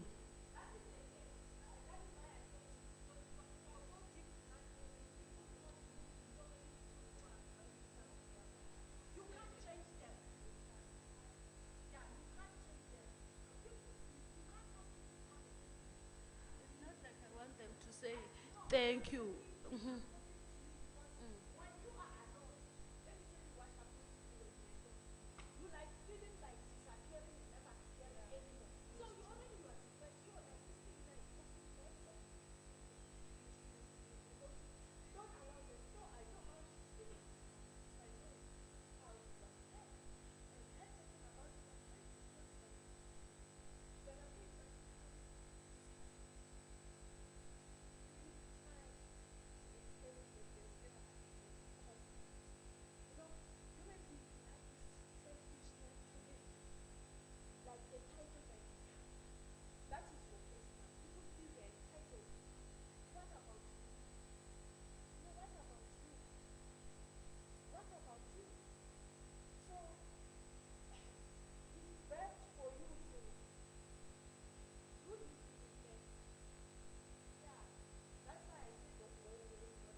this thing.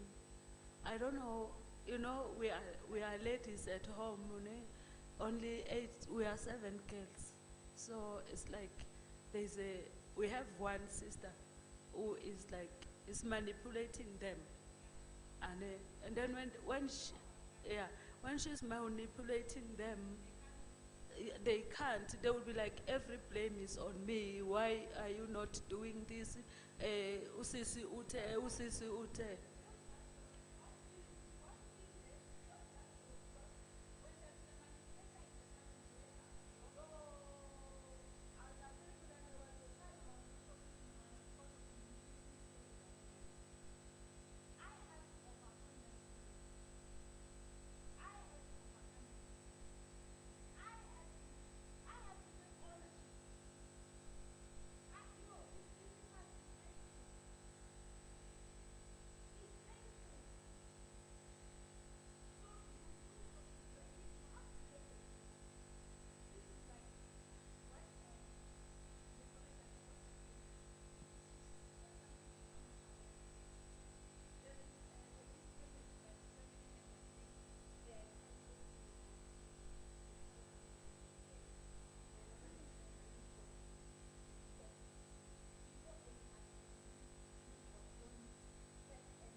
My sister, what made me come to South Africa was an issue back from home.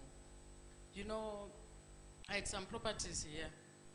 So the George Rennie people, them. I don't know what was happening with the tenants that were living there. So they had to take everything. They had to take everything, the house and all that. So part of the money, there was my brother that I was fighting with. So I had to go to Papa's office and say, you know what? You know what? Mina, I can't take it, Papa. It's either I'm gonna kill somebody.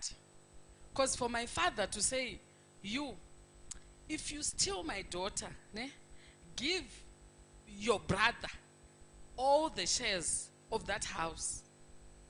If you want to be imagine your father saying, if you still existing, if you want to be my daughter, I know my son is learned, more than you. So make sure you give him everything. Then he can plan for you. It happened to me. And I said, I won't go back home. I need to find my life here. Otherwise, I'm going to kill my brother because of that. It's so, family issues, my sister, it's not you alone. It's so depressing. It's so hurting. So, but I passed that.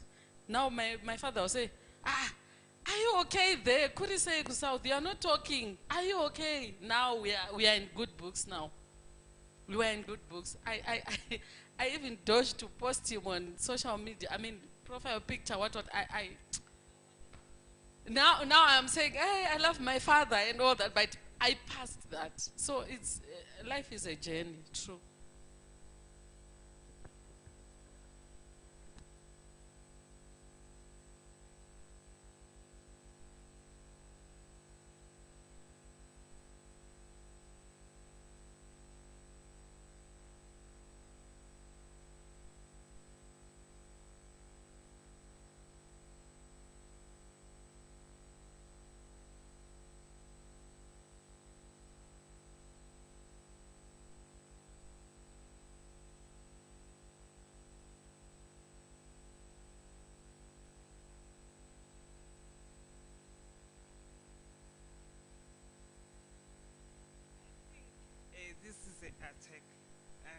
because it started from me unaware.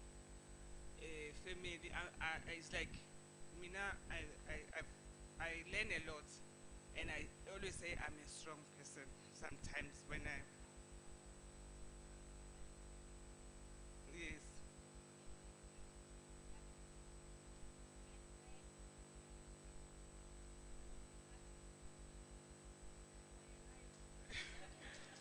So the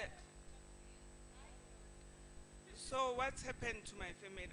I've got it's like we've got three houses: my mom house, my father's house, the family house from my grandfather. So when my mom passed, he said before she passed away, she said, "We don't extend the house." Understand? Because I didn't grow there. So my mom said, "Don't extend the house. Leave the house like this. Don't anyone of you guys don't extend it." So because my sister passed away, first one, and another one passed away on 2015 when I started to join the church, and then I was lucky because they did locate me. The death was coming to me. So I say to them, Mina, I'm like somebody. I'm a visitor in this house. I don't want to claim what is not belong to me. And for me to put a full stop to that somebody's doing bad thing, I'm just ngiyakwazi ukuzikwatela ngikushiye nje ngikushiye nginikeze indawo yakho. So there's a time they call me, they say, "Hey Pela, we have to talk about the house." I say, "Which house? I didn't work for that house. I have to work for my house." So it's happened again. Last week it was they just phoned me at work. I phoned them back. They pour water on top of me. I just listened everything. I started to phone her. She didn't pick the phone. I said to myself, okay, I know what I can do for this one. When I go back to them, I didn't want to go to Soweto, but I pushed myself to go to Soweto. I say to them, I use that strategy. When I want to see what's happening, when it's a meeting, I say I'm not available, I'm working. But I'll surprise them. So I go to Soweto. You know what? It was a surprise. Whatever they were talking, as you see me talking like this, I was like in a mood until they finish. And then I said, let me go. So when I hear the story of my sister, I said to myself, you know what? Mina, I like to deport people sometimes. I just deport you straight. I don't want to lie. I just deport. I don't care how you feel. I just deport. You are my family. So that's the only thing that she can take it from me.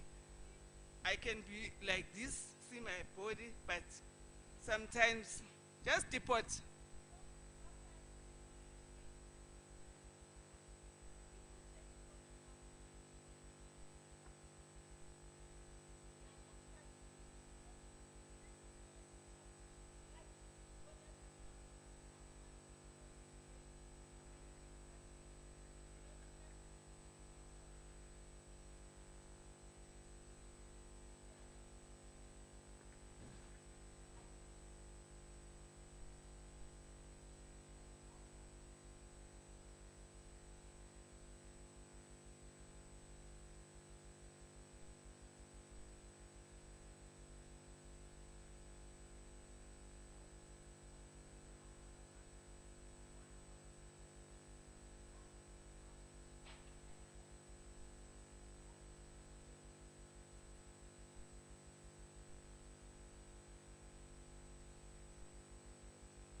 4, ne?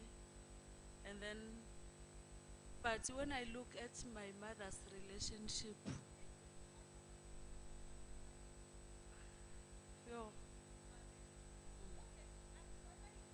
but I don't know, I've been looking at my mother's relationship, and then I was asking her, we are 8, Mama, the pain of giving birth, how did you manage to 8 people? We understand. And I told myself that, no, the first one is the last one, but I have 4. If you ask me how I did it, I don't know. Out of the pain.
So, now, Mama, I'm going to ask you, ne?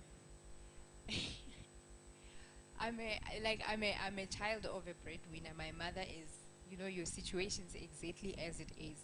Even now, my mother is expected to still be a breadwinner too. And his siblings are old. They are very old. My mother is 53. The last born is 30.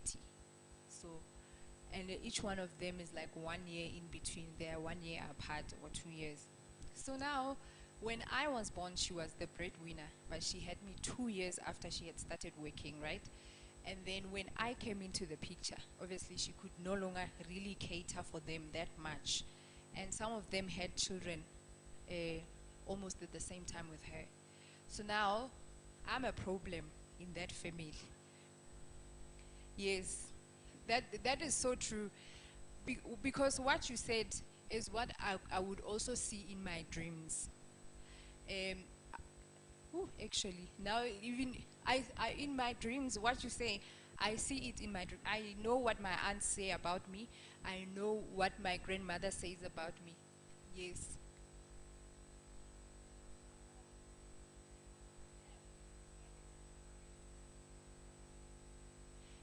It's true.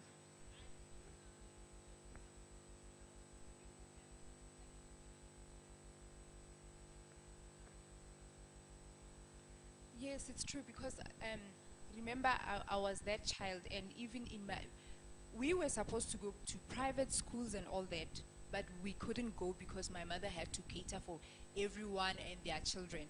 But still, regardless of that, we are the most smart children. And in my family, I was the first graduate from university. At the age of 21, I was completing my first qualification at UJ. That also is a problem. The second person to graduate was my little brother. He graduated about 2 years ago. So those kind of things are a problem in the family. And one other problem is that as I grew up, I started telling my mother that you need to stop doing this and that. You need to stop going to your mother.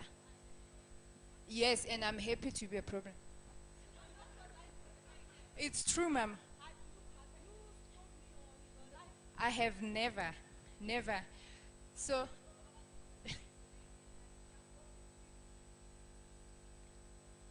yes, I'm a problem. So, when I, no, and it's because I like to research, I like to read, and I'm very analytic. So, and I was never afraid to tell her that your family is like this and that. And at first, she would be so offended. Overprotect. At some point, I felt like she loves them more than us. And I was very vocal about it. I asked her, why did you have us if you're going to love people that you didn't give birth to more than us? And another thing is that even with marriage, she also didn't enjoy her life because of her family. She was her mother's husband. She was a father to her siblings. And then as I matured, I began to warn her that you need to stop doing this and that. I don't approve of this and that. At first, she didn't agree, but now she understands. Because I told her, I don't even ask you for those thousands they're asking from you. So why is it that if you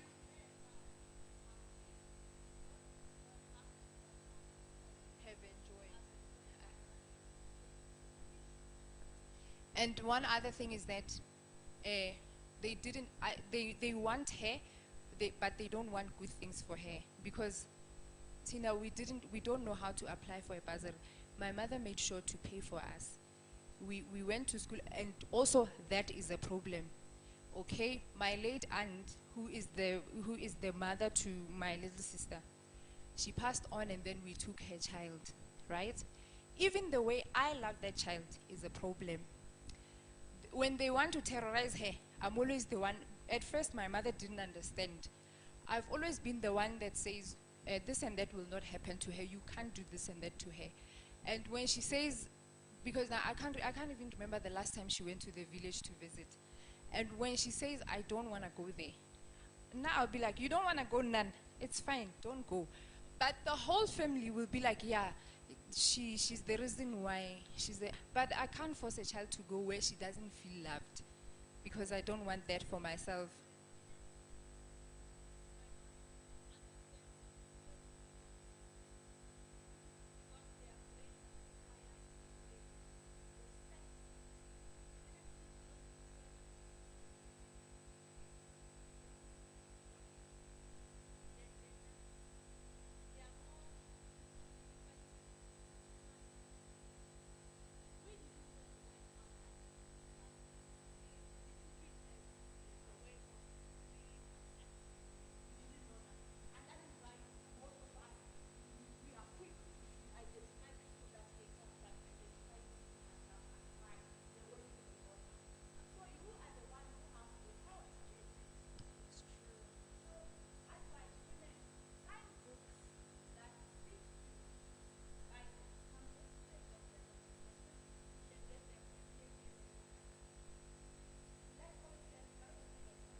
So you see how my mother's family is, and I'm not entertaining their characters, right?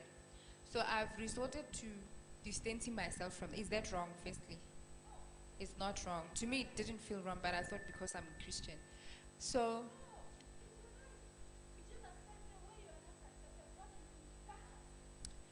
okay, so like now, the one thing that really annoys me is that, like, when I work, they want, it's like what them using my mother, they want to extend it onto us, especially because I was the firstborn. Yo, not me.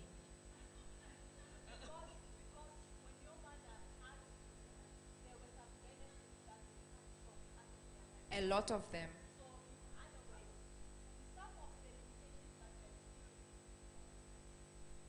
Yes. So the grandmother, I know she doesn't like me.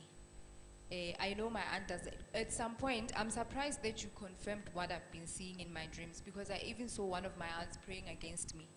She was praying twice, and then I saw my grandmother saying that I shine more than other kids. I don't want to give them a chance to shine.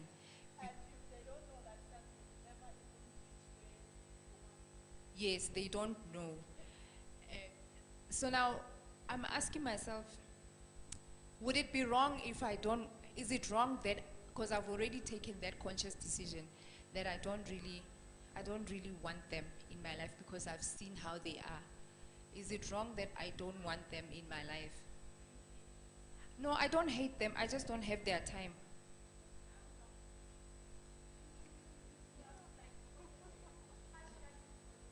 Thank you, ma'am.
I have 3 questions.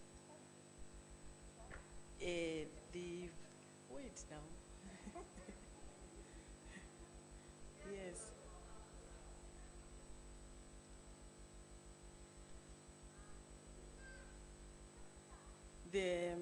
The first question, you have touched it a bit.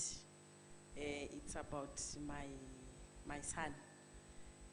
You said it's Millennium Kids, but my son, the way he talks, even me sometimes, I'm getting very scared, because even where I stay, I have to move because of the way you respond to the person that I stay with. So how do I handle him? Because he doesn't talk like a child.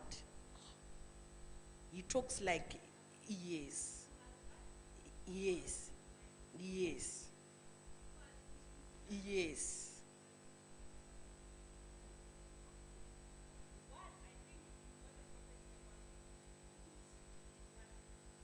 They said he's going to be a bishop.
Mama, because sometimes he can just say to an older person that I don't like you.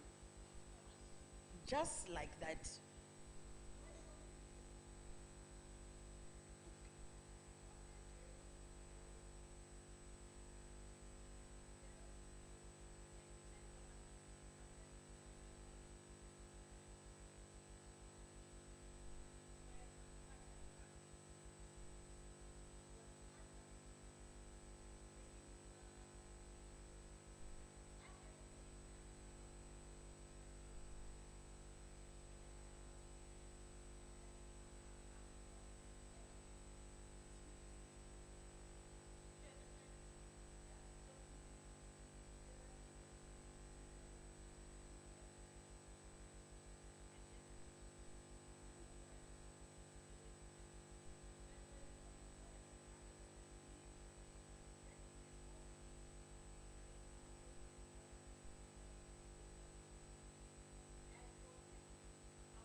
Okay, thank you, Mama.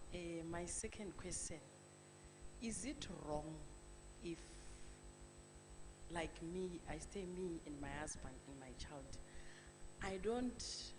I never wished and I don't like staying with either one of my relatives, my own relatives, or my husband's relatives. I like staying with them. I prefer to when they are far from me.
On that note, me, it's me who doesn't like that.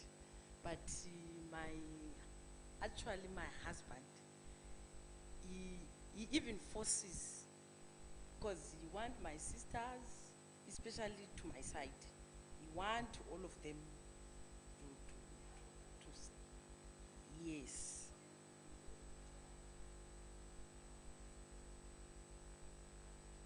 Okay.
My last question, you said it in the preaching, you touched it a bit.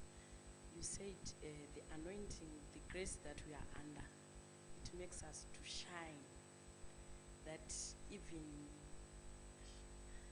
even men, they will come proposing you a lot, even those, don't laugh now.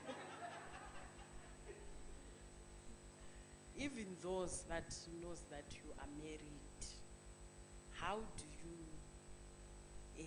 you handle it? How do you dodge it? Or, yeah, I don't know.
other part, I have to see one on one.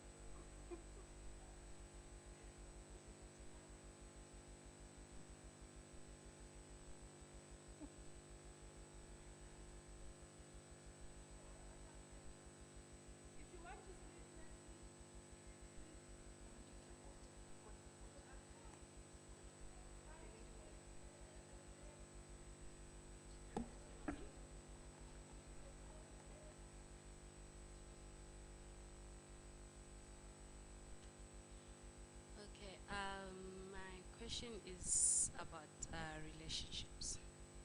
Okay, I wanted to ask if do we only call an like an abusive relationship the one that is physical or emotional? But which one are we supposed to value?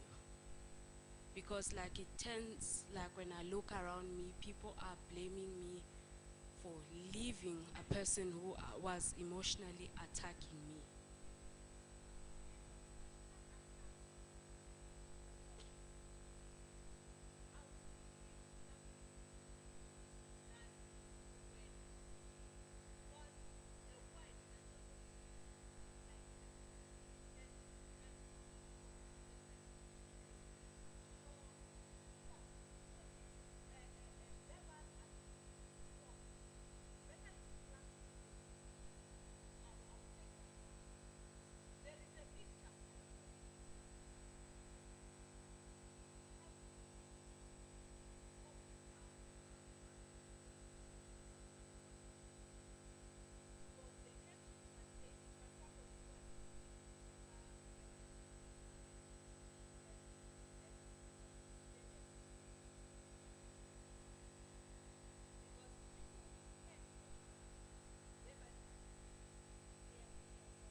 Serious. It's very serious. they're like telling me every day, particularly my sisters, they'll be like, why don't you, like, because I'm in a relationship now, and the guy's parents, they don't like me. They are calling me a witch. They are calling me all those kind of things. They're like, yo, leave those people. They are calling you this. Why don't you go back to that one? And he never did anything to you. We never saw anything. But when I tried to tell them that he was telling me all those stuff like, I'm useless. If you live here, no one is gonna get you. Like those kind of things, I could hear them every day. I ended up being bitter. Like if anybody does a small thing in front of me, I'll be quick to react. And I was turning like into bottling everything up. I was turning into somebody who I didn't want to be. I was so into alcohol, and I wasn't born in that way. My mom was a Christian, and I never tasted alcohol when my mom was alive, but I was so into alcohol.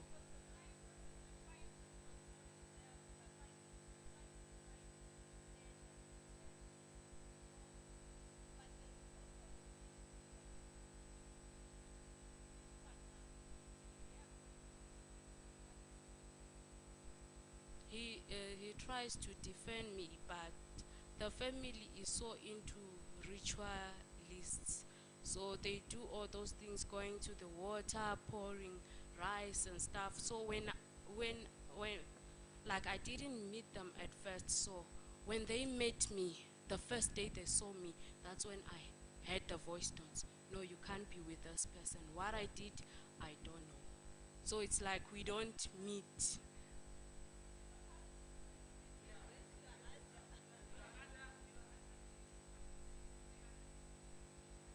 You know, another thing that we make mistakes when we are staying with somebody who's abusing you. You think we are strong. We are not strong because you not talk about that thing. You are afraid of Ruth. Meanwhile, Ruth is not afraid of you. And then after that, you are still looking at another man. You didn't clean yourself first. You have to clean yourself first before you meet another man, because even in that relationship, you're gonna do the same mistake. That abuse automatically will be doing to that man. You won't enjoy the man. The man maybe. I'm sorry. The man may. The man.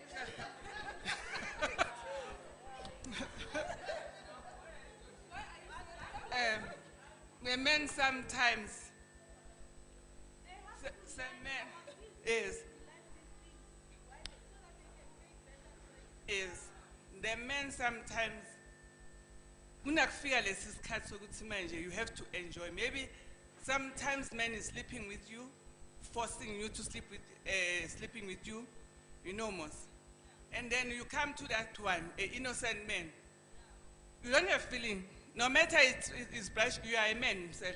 You can't even talk to, even to kids. The man asks, and then when you see the man is not happy, is not smiling with you, you think because you see the way he was looking at Ruth, you take a note, you don't like me, but you didn't check yourself first. Before you go to another man, sit down, flush out everything. Don't rush. You can drink if you want to drink, but don't go to there.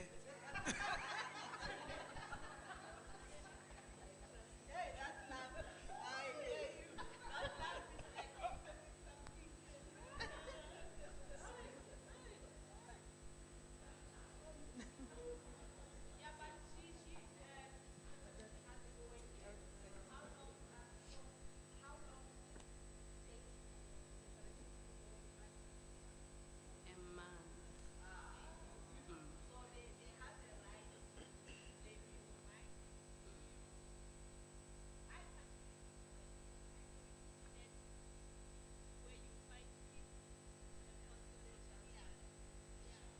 Yeah, it was. That's true. Yeah.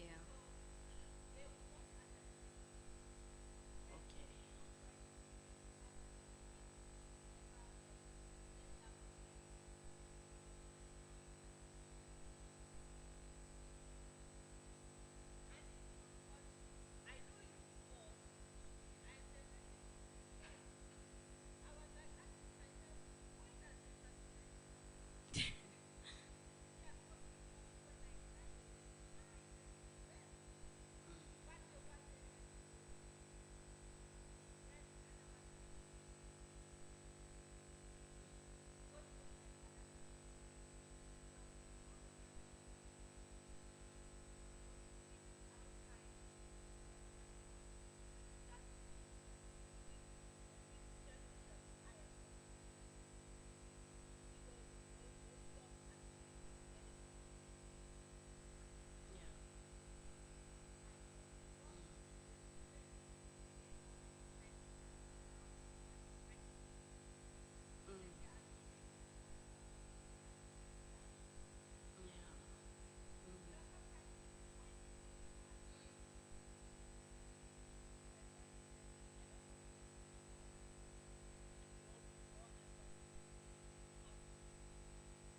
like I am in this relationship now and I am pregnant and I'm engaged and he has seen like people from my family. How do I heal?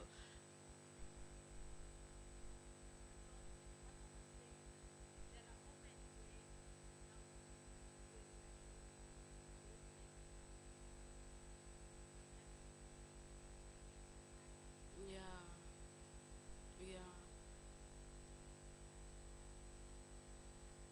yeah,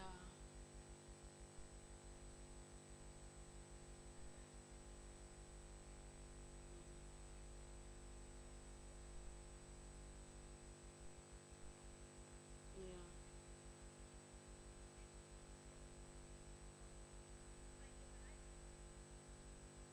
Okay. Alright, what about his parents? Like with he defends me.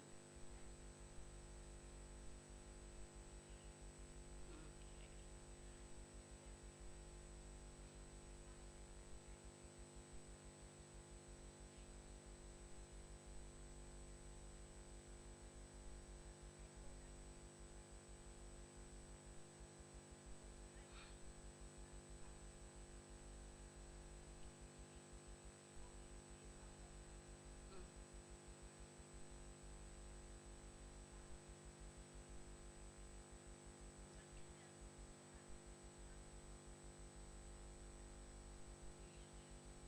Mm.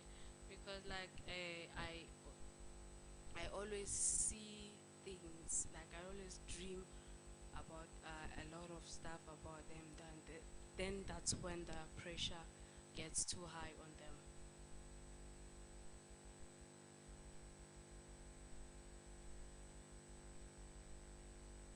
Yeah. So when I put more effort in praying, when I push more in praying, that's when the hatred comes more. That they even tell their son that they will like take all the privileges that they have given him.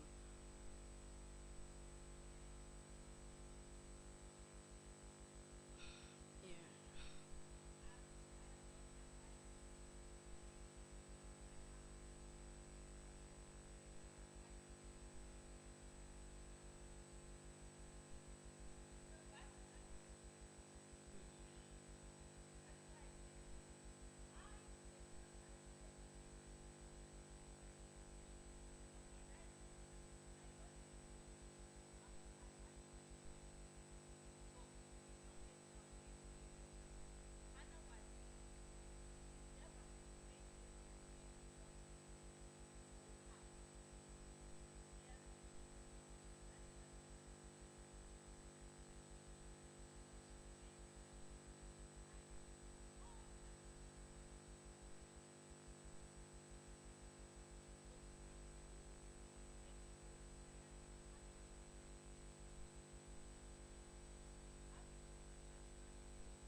True. Because some of the dreams, there's usually a voice that tells me at the end of the dream that I mustn't tell him about all the dreams.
So how do I deal with my sisters?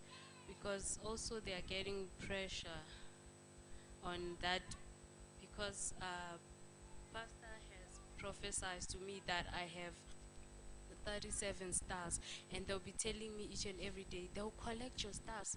Those people are there for your stars.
I greet you all in the wonderful name of our Lord Jesus Christ. Amen. Okay, what I want to ask Mama Nina, I struggle with forgiveness. Okay, it took me time to forgive my father because during the time of my pregnancy, I was not speaking to him at all because I was impregnated by a Nigerian guy. That took me years. Even though I would talk to him, speak to him like that, but it took me a long time because every time I will have a quarrel with him, everything will come. But by God's grace, I managed to live with it and to let go and to understand that some things happen in our lives because God wants it to happen that way. So it happened that after that breakup with my baby daddy, all the relationship I had, it would not last. So in me there was that thing of if my father would have let me marry that time, I'll be married. I would not be facing whatsoever I'm facing. So, but in time, I got to understand that, everything happened for a reason, but sometimes it hits back. So I want to ask, how do okay, I know I cannot completely let it go because I cannot forget what happened, but how do I put it aside that whenever a challenge comes, I would not go and collect and then bring it here or in the future?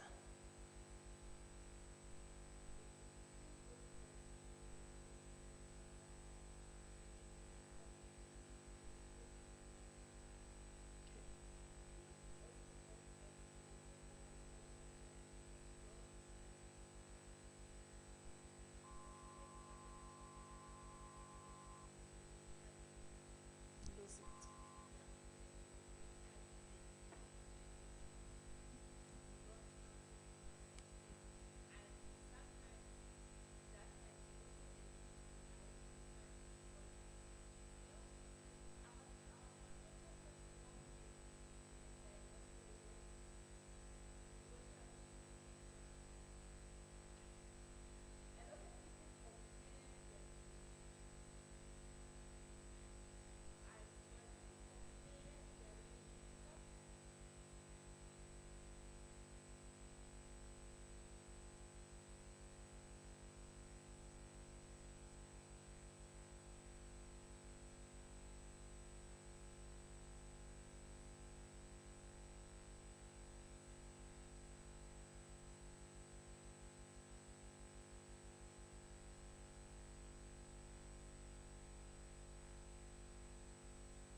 Yeah, I'm asking because someone, I would say, I never felt like that before.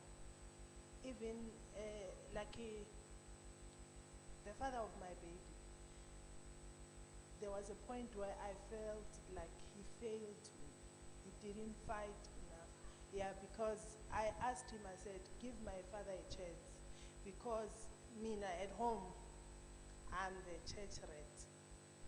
So he was not expecting that at all. So I asked him to give him a chance, but he said he doesn't have time to prove himself to a human being. But that one, I left it for Jesus.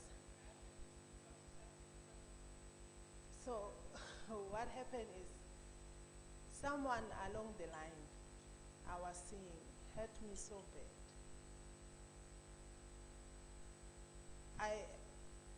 The way I feel like it was, I don't know how to explain it. You see, I don't like to talk a lot sometimes, but that day I went to pastor's office and I couldn't hide even one word. And then he said to me, I know, you need to let it go. It was December before I went home. So when I went home, because of being around family and everything, I've forgotten about it completely until I came back.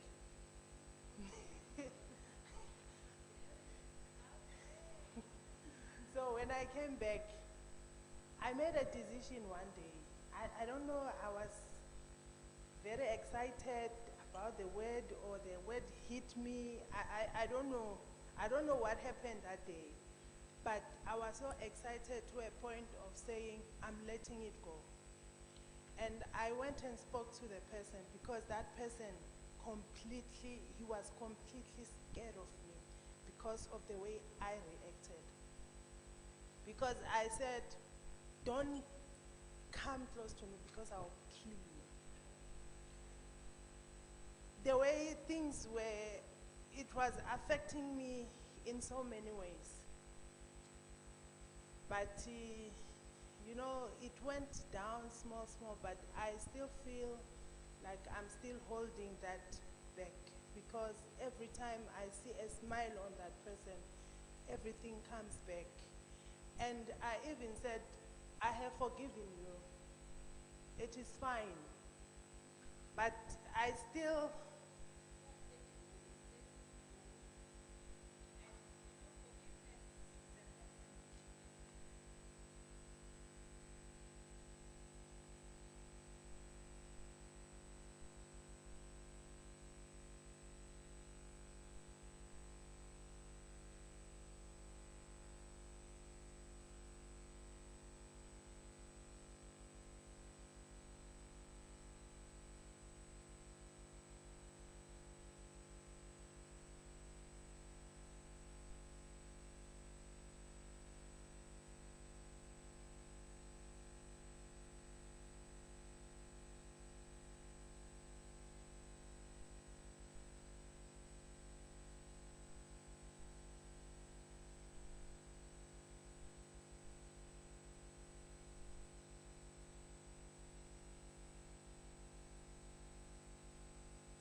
that's what I always ask myself. Because I remember this other day, I woke up on a Saturday. I woke up on a Saturday, I took a bath, I didn't even clean my house, I put makeup, I just dressed well in the house. Then I stand in the mirror, on the mirror. I said, God, look at me.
question is about my daughter. She has this thing that she does when she's sleeping. She grinds her teeth. Ever since that time which she went into hospital, she has been doing it. And before she sleeps, she will be pinching you. She will be pinching you. And she is a very light sleeper. When she releases her hand, she wants to feel that there's somebody there. So the moment you leave the bed, she's up. She will follow you, no matter what time it is. So I don't know whether it's a medical thing or it's a spiritual thing. It's medical. Okay. Okay. Okay.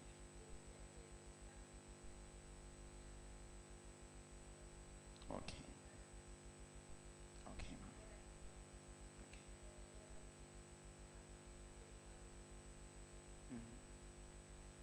Autistic.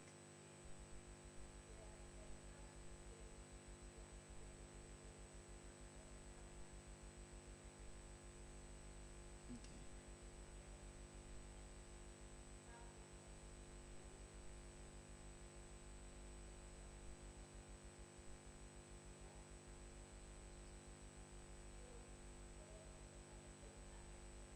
Yeah, because she can drink 2 juice bottles, 750 mils a night of tea, but she won't go to the bathroom. She'll go in the morning.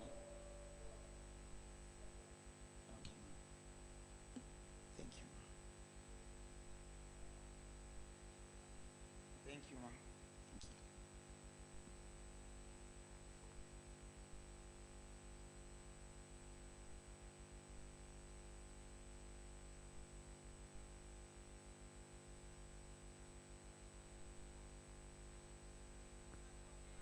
Yes, ma'am.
Okay, ma'am. We are talking about forgiveness. Yeah, I've got a problem. It's a big problem. I don't say I'm a perfect person, but yeah, and then I don't say I've got a good heart, but I know that I've got heart. I can help.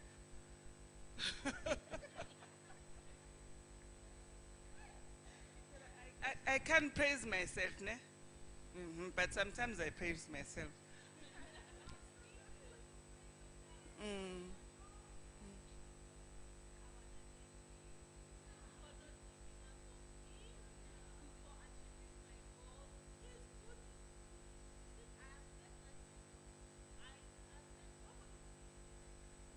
So nginenkinga is like a problem, serious.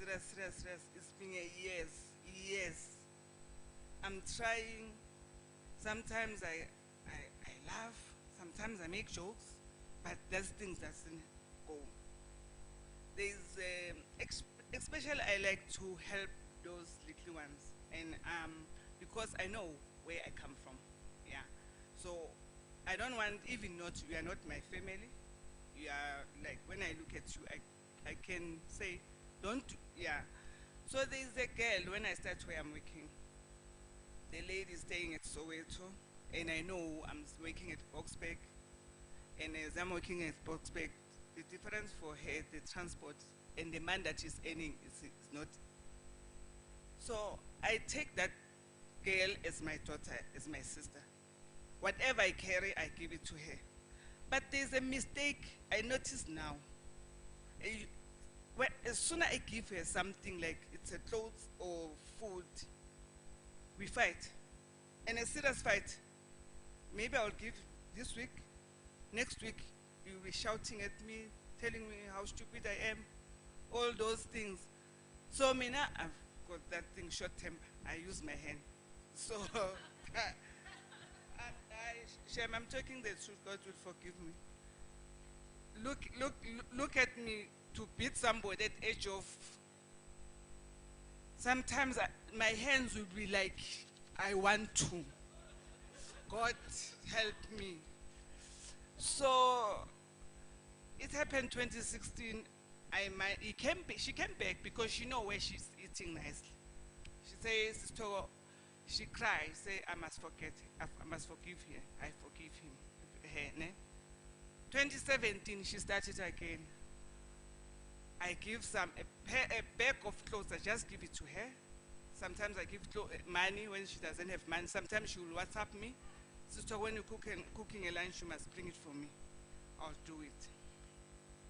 She start again. I call her, I forget that the manager is here. I lock the door and beat her. The manager ran away. I just say to myself, if I can beat that lady, maybe she'll understand me who I am. So I don't know whether it's because I love this church. I just look at, there's a, what you call that thing, I've got it. I look at that thing and say, Jesus divine, do you want me to beat and lose my job? Like, really? I give her another chance. 2018, same face, doing the same thing. So the last one, because I didn't know, because they were gangering me, all of them, even men. I say, let me do an example with the one man to show them that I'm not afraid of them.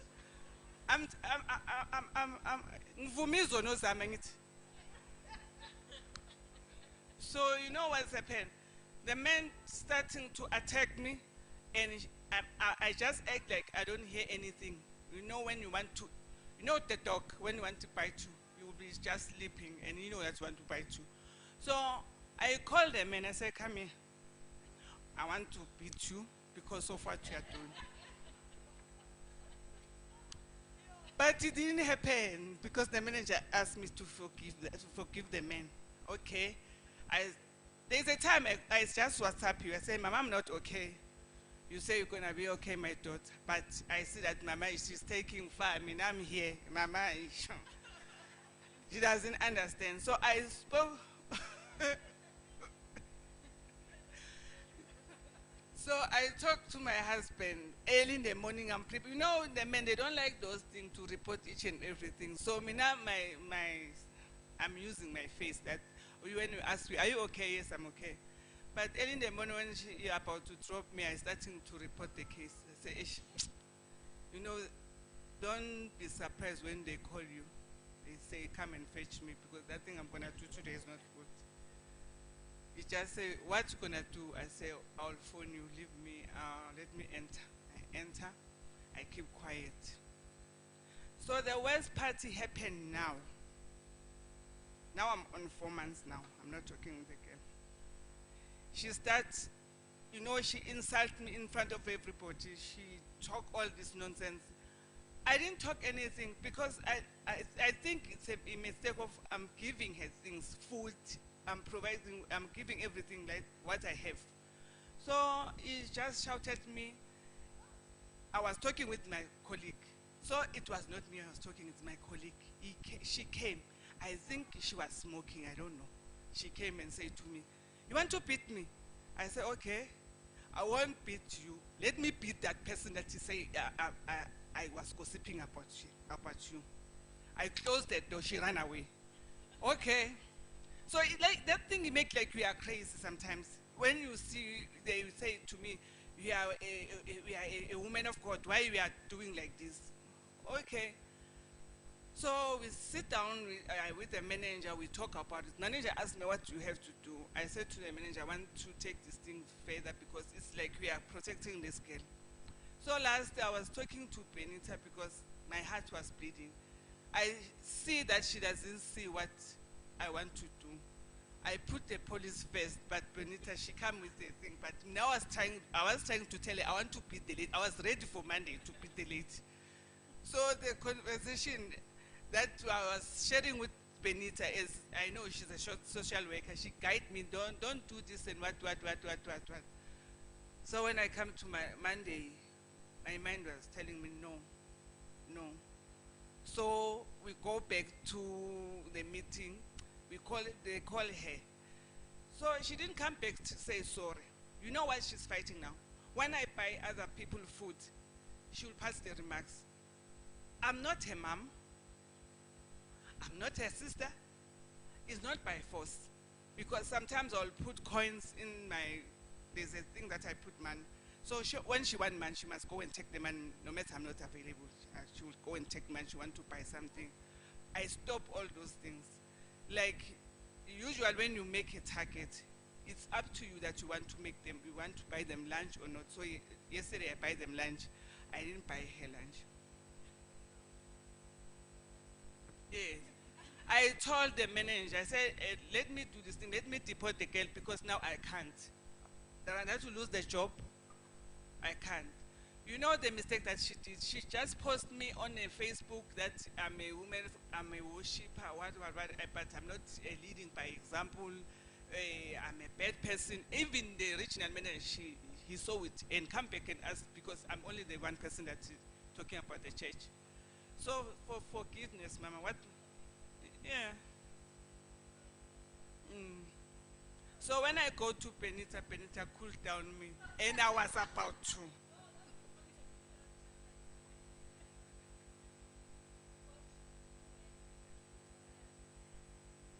Serious, Mama.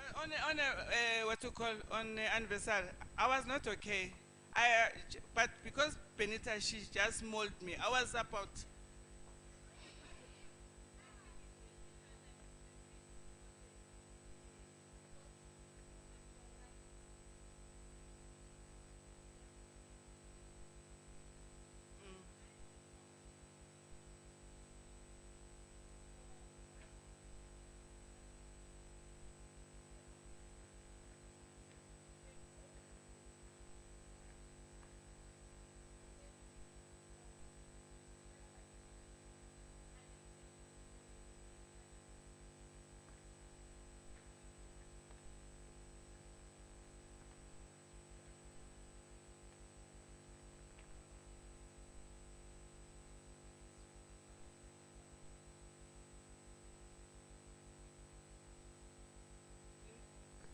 Yesterday, she coming from the training.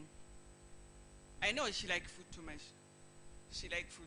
So I buy food with a purpose, so I want to provoke her. No, you know why Mama was doing this? I want to see who's wrong between me and her. The food is a problem, or it's me. So I buy food, and I say to them, I buy a lot of food. I say to them, let guys eat, and then I go and sit there. The first, when she entered, she saw food.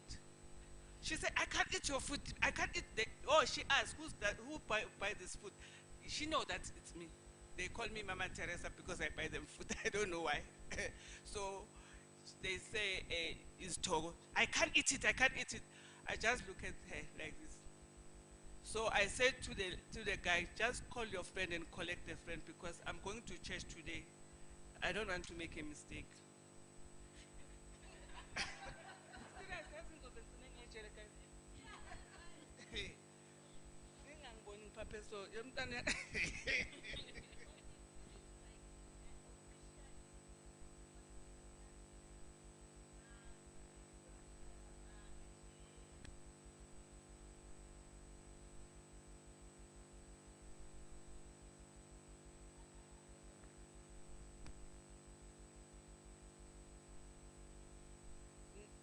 You know what, because I was angry, I just blocked everything because one of my friends, they just phoned me and asked, what's happened? I asked them why.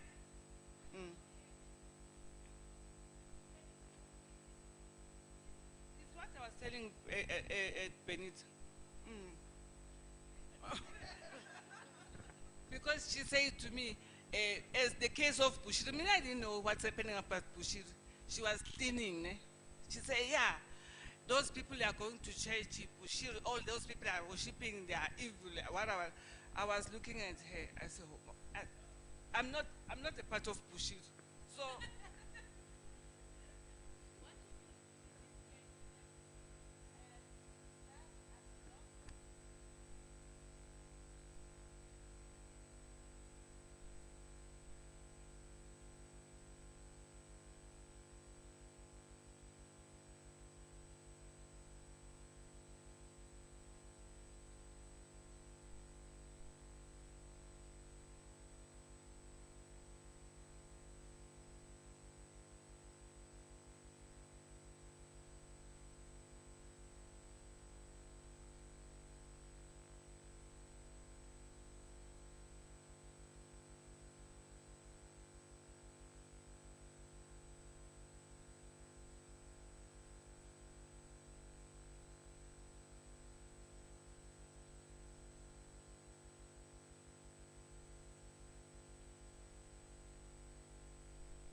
I'm not available.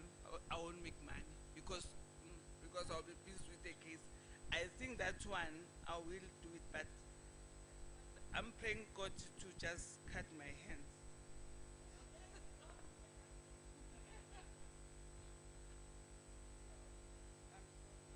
Because I know what I'm gonna do to her.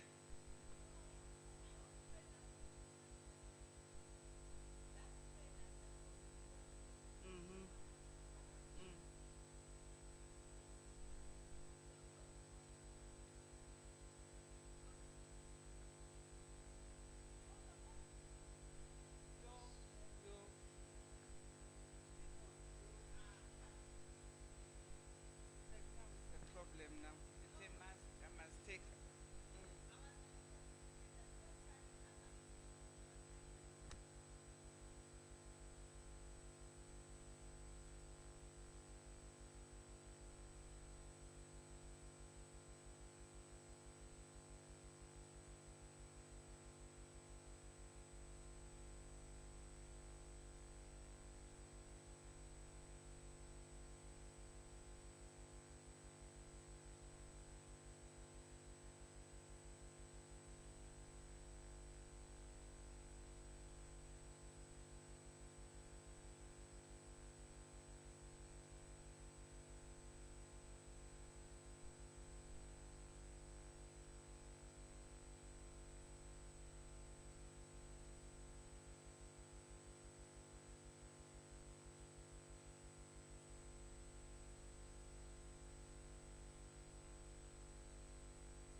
My place, and I say it's better for.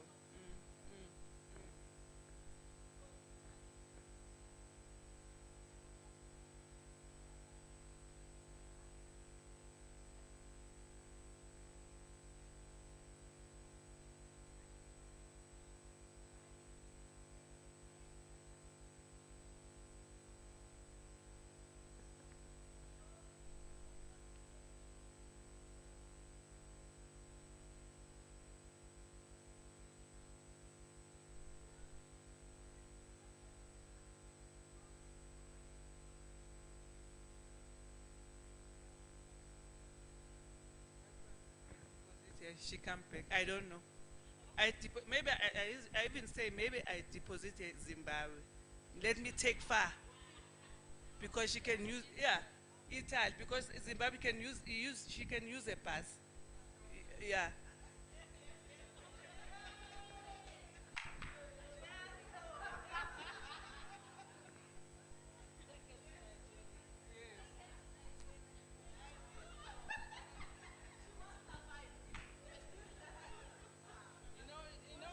You know,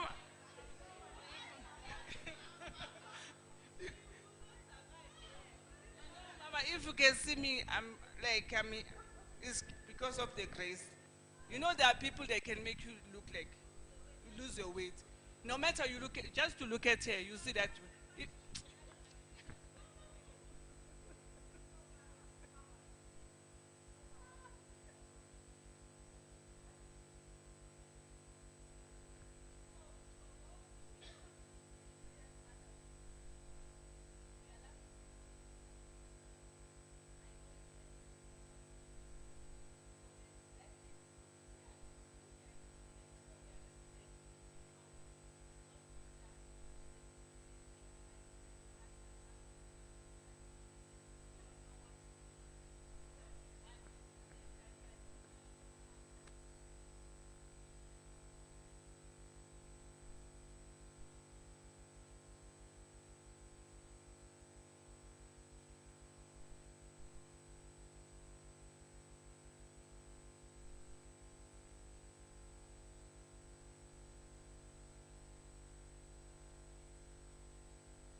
she doesn't have.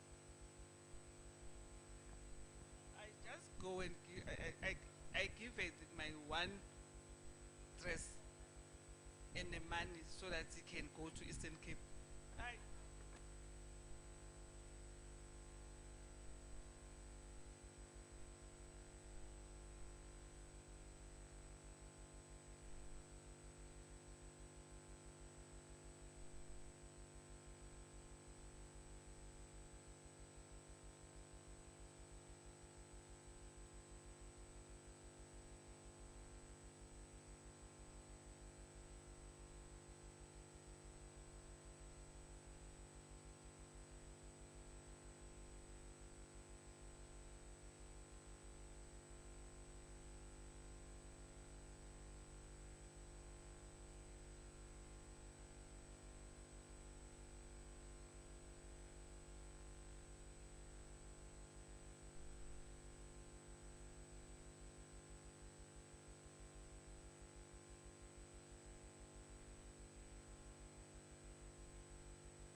going back to the issue of marriage, ne?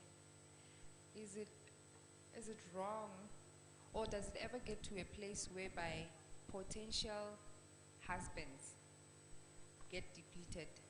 Like if you keep rejecting marriage proposals, does it ever get to a place whereby now it's depleted? You can't. There's no more marriage proposals remaining for you. Phew.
But like some of the people that come approaching you, ne,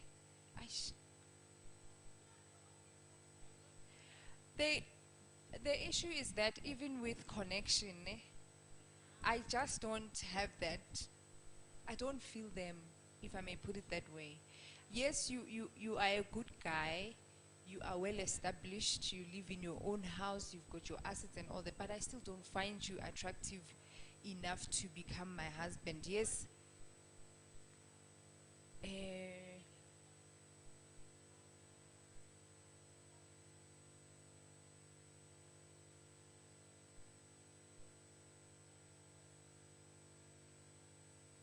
Yes, I don't like that. Yes.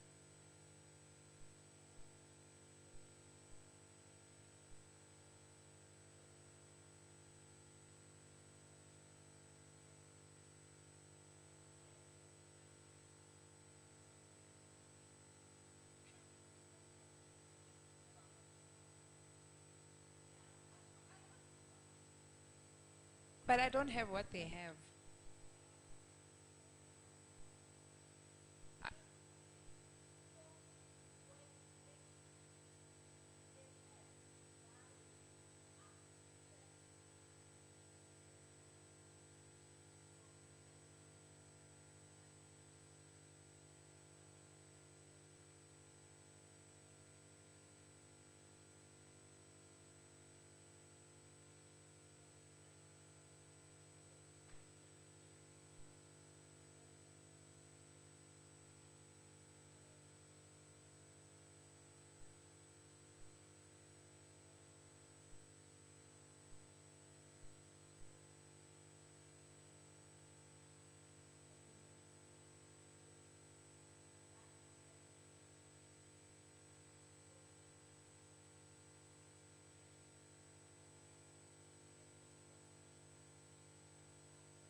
because there was a time in 2017, this is just one of the proposals, right?